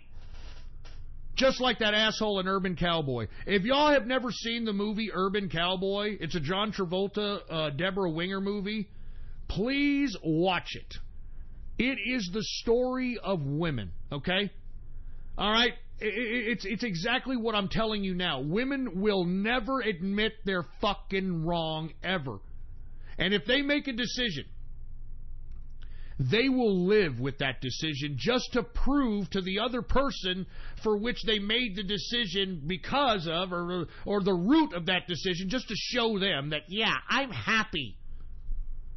And the crux of the movie of Urban Cowboy is that John Travolta, he gives his wife a smack, all right, one day, and she's like, "I can't believe you smacked me." And she ends up, they all go to the same club. She finds another shit-kicking hit cowboy. He's an ex-con, just got out of prison. And, before you know it, this broad is getting beat up, smacked, thrown around, punched in the face. And you know what? She's not saying a word of it. She's keeping her mouth closed, and she's continuing on instead of going back to her husband. Why? Because women don't want to admit they're wrong. They won't. They never will. They never will admit they're wrong. And that's the problem. And that's why, with all due respect, women, you all are over 65% of the workforce right now in America. 65% of the workforce. And yet you fucking women are continuing to bitch and moan about every fucking thing. Oh, we have a pay discrepancy. Oh, they discriminate me because I'm a woman. Oh, he looked at my tits. Oh, he's not treating me like the other men. I mean, do you understand? That's all I hear. I'm sick of it already, man. I'm sick of it. Anyway, once again, Denmark bans burqas, and, we should be banning burqas here in the United States. And anybody who has a problem with it, I'd like for them to defend why burqas belong on women. And if that's the case, well, then why aren't we doing it? Why are we allowing women to be dressing scantily clad out here, if that's the case? If y'all are so for burqas and all that, why don't we just stop having women dress scantily clad and throw a tarp over them? Since, I'm not even kidding. If that's the way y'all are going to be, it sounds stupid, doesn't it? It sounds stupid. Well, that's what Islam is. I'm sorry. It's not conducive for Western civilization. How much more evidence do we need? Anyway, base Denmark. Thank God. All right? Thank God. Anyway, last but not least, folks, Iran. I want to talk a little bit about Iran. Folks, Iran right now, and what did I tell you? What did I tell each and every one of you? That Iran, when it comes to their domestic home front, are weak. They're dedicating most of their troops at their home front protecting themselves from their own people. Their own people don't want to be under the Iranian regime. They don't want to be under the Ayatollah. And this is why I'm saying I think that Iran is ripe right now for a revolution. It was ripe back in 2009. It's definitely ripe now. There were protests in Iran to the point in which they were so massive that the authorities in Iran decided to shoot at the protesters. Oh yeah, that sounds like a regime that really has their people behind them, don't they? And you want to know why the people hate the Ayatollah and the current regime in Iran, folks? Because these people are fundamentally fanatical. During the Iran-Iraq war, Iran purposely sacrificed, I think, close to 700 or 800,000 of their own people for this fucking idiot war. And they continued. I mean, every conflict that they had, they were notorious for, like, just using human beings like they were just nothing. Suicide attacks, suicide bombings. I mean, I can go on and on. They expended every one of their men and adults that they had in Iran, that right now the average age of the average Iranian is like 27 years old. That's like the median the median age, I should say, the median age of your average Iranian, 27 years old. And they don't want to live under the regime that killed their parents and killed their families and sent their relatives to die at war. They don't want to live under this crap. As a matter of fact, most Iranian young people want to live like the West. I mean, take a look, folks. Most Iranian young people want to be like the West. They want to dress like the West. They don't want the fucking headgear and the burqas and the beekeeper suits, because they think of it as like a bunch of old codgers trying to tell them what to do. That's what the fucking Ayatollah is. The Ayatollah's an old fucking codger. Give me a break. Anyway, folks, I'm going to be completely honest. I personally believe that Iran is going to be overtaken. Now, not to say that it's going to be the end of Iran. Iran, I think, once their nation state is taken over, they're going to go, and y'all can mark my words on this, okay? Once Iran is taken over, what's left of the Revolutionary Guard and the rest of the institution government will turn into a terrorist organization. They already have terrorist satellites all over the world. We've talked about these terrorist satellites that Iran funds, they train, and they arm. I mean, the Houthis in Yemen right now are a prime example. I mean, the Houthis are constantly sending rockets into Riyadh and other parts of Saudi Arabia because, lest we forget, Iran and Saudi Arabia are posturing up for a potential war. And instead of Iran sending the direct hit to Saudi Arabia, they just use their satellite terrorist organization in the Houthis. And the Houthis right now are in complete control of Yemen. And Yemen borders Saudi Arabia. So, it is what it is. All right? It is what it is. Now, another group is Hezbollah. Hezbollah has been around for a long time. And I would strongly advise you guys to take a look at this organization, because this is a very fanatical and a very big organization. It started off as a terrorist group in Lebanon, but it has since gained political legitimacy. I mean, they actually have members of parliament that are Hezbollah within the Lebanese government. Now, Hezbollah is ran by a guy by the name of Nasrallah.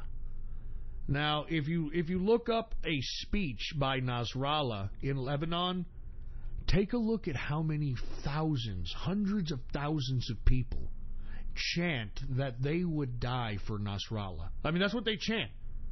We would die for you, Nasrallah. We would die for you, Nasrallah. I mean, that's some pretty scary shit, man. I mean, this is a very fanatical group, and once again, who is funding, aiding, and arming these people? The Iranians. But their home front is very vulnerable, and I think that they're ripe for a revolutionary takeover of the Iranian government. Right now, we're seeing massive protests by the people because their economy sucks because of the sanctions. And moreover, I'd like to ask, where the hell did the $260 billion that Obama gave them go, right? I mean, where did all that money go? Seriously. I mean, lest we forget, that's what Obama gave the Iranians for this ridiculous Iranian nuke deal that Trump has ripped apart. Thank God. Where did all that $260 billion go? Huh? I mean, it went into somebody's pocket. It sure as hell didn't help the people. I mean, seriously, it sure as hell didn't help the people. Anyway, that's about it, folks. I'm going to be honest with you. I don't know if I want to bring back Radio Graffiti, folks. I don't know, man. I am really appreciating this serious approach that yours truly is taking on this broadcast. I've got a lot of new listeners from Gab. I got people that are listening in that are legitimate people that want to listen to the capitalist commentary. They want to listen to the markets. They want to listen to the politics. They want to listen to the international relations. And I appreciate that, man. I mean, I don't want to be, involved, or at least the Radio Graffiti involved in this show. So what I'm considering is this. I'm going to put up a video on tomorrow. And, I'm going to say, if you guys want the revamping of the Saturday night Troll Show, where we'll have about an hour of commentary about, different things. Remember, we talked about gaming, we talked about a bunch of stuff, talked about trolling, whatever. And then we had like about an hour and a half or 2 hours or whatever the hell it was of Radio Graffiti. If that's what you would like, then we'll see if it happens. But, hey, look, man, remember, I'm not getting paid butkus anymore.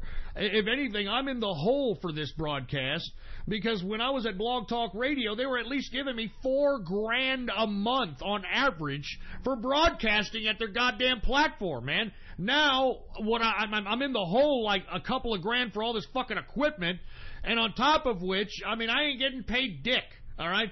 So the last thing I want to do is literally be bombarded with a bunch of goddamn autistic idiots that are just going to piss me off, and I'm sure as hell not going to do that shit for free, okay?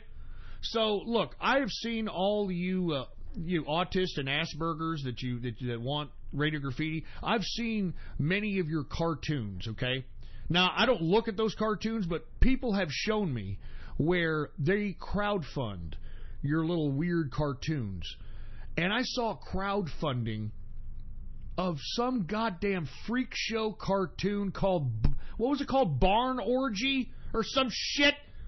Like Barn Orgy? I'm not kidding around. $40,000 a month. This goddamn Barn Orgy fucking video game sick twisted bullshit is funded. $40,000 a month. You've got to be fucking shitting me, man. You've got to be kidding me. You have got to be kidding me. So, as far as I'm concerned, if you all fund shit like that, you all pay $15,000 for fucking Szechuan sauce that they ripped you off and put out the next month again anyway, if you all are out there throwing all this money on ridiculousness, then I'm going to ask you, if you want Radio Graffiti back and Saturday Night Troll Show back and all the good times back, then, you're going to need to come out the pocket, man. I'm sorry. And look, I'm not going to be greedy, okay? I'm not going to be greedy out here, but good God, I know that you people fund the most ridiculous shit on the internet in tens of thousands of dollars capacity. And yet you want me to goddamn give you Radio Graffiti and take all this goddamn shit for nothing, for free? For Christ's sake, you gotta be kidding me! So I leave the ball in your court, folks. Okay, for all you that want Radio Graffiti, for all those that want the Saturday night Troll Show, then we'll go ahead and we'll do it. But by God, man, how about a little something, for the fucking effort? How about that, huh? How about a little something, for the fucking effort? So anyway, I'm going to put out the 411 and the information that it's going to take so that you, if you want it, you don't want the fucking Radio Graffiti back, you want all this shit back, I'll give you all the 411, and if y'all make it happen, well, then I'll make it happen. But if you don't make it happen, well, then what do you want me to do? I'm just saying, man. I'm more dedicated to creating capitalists, and that's what I want this show dedicated for, creating capitalists and those that are of the right of the political spectrum, nurturing right-wing politics. This is what I do on this broadcast, man. And the last thing I don't want to do is to taint what everybody is becoming to appreciate on this show with the fucking radio graffiti, man. So, once again, the ball is in your court. It is up to you. I will release a video tomorrow on Gab, letting y'all know the 411. If y'all want Radio Graffiti and the Saturday Night Troll Show back, fine. If y'all don't, fine. I don't care. I mean, literally, folks, you have to understand. I'm not. It doesn't encourage me to want to go do Radio Graffiti when I'm not making shit. All right. I mean, literally, I'm paying for my own website. I'm paying for my own fucking stream. I'm paying for all this equipment. I got freaking 3 computers in front of me. I mean, I had to pay for all this crap, all right? So, once again, if you all want fucking Radio Graffiti, a little something for the effort. That's all I'm saying, man, all right? That's all I'm saying. Anyway, folks, I want to thank you for tuning in with me on this Baller Friday! Thank you all very much for kicking it with me on this Baller Friday. I will be back Monday, 6:30 p.m. Central Standard Time. That's Texas time for you folks that don't know. So come back and see us live, 6:30 p.m. And once again, check out ghost.report. All right, type that in your browser, ghost.report, and you can catch all the archives, and you can even catch the 24-hour stream, which streams the previous show 24 hours a day. So there's so many ways to be able to listen to the broadcast. Go ahead and add to your favorites and to your bookmarks, ghost.report. And by the way, folks, I am going to be in the chat room later on tonight, the True Capitalist Radio chat room. So if you want to come on down and join us, by all means, come on down. Go to my Gab account right now, Politics Ghost, all one word, no underscores, and click the subscribe button for premium content.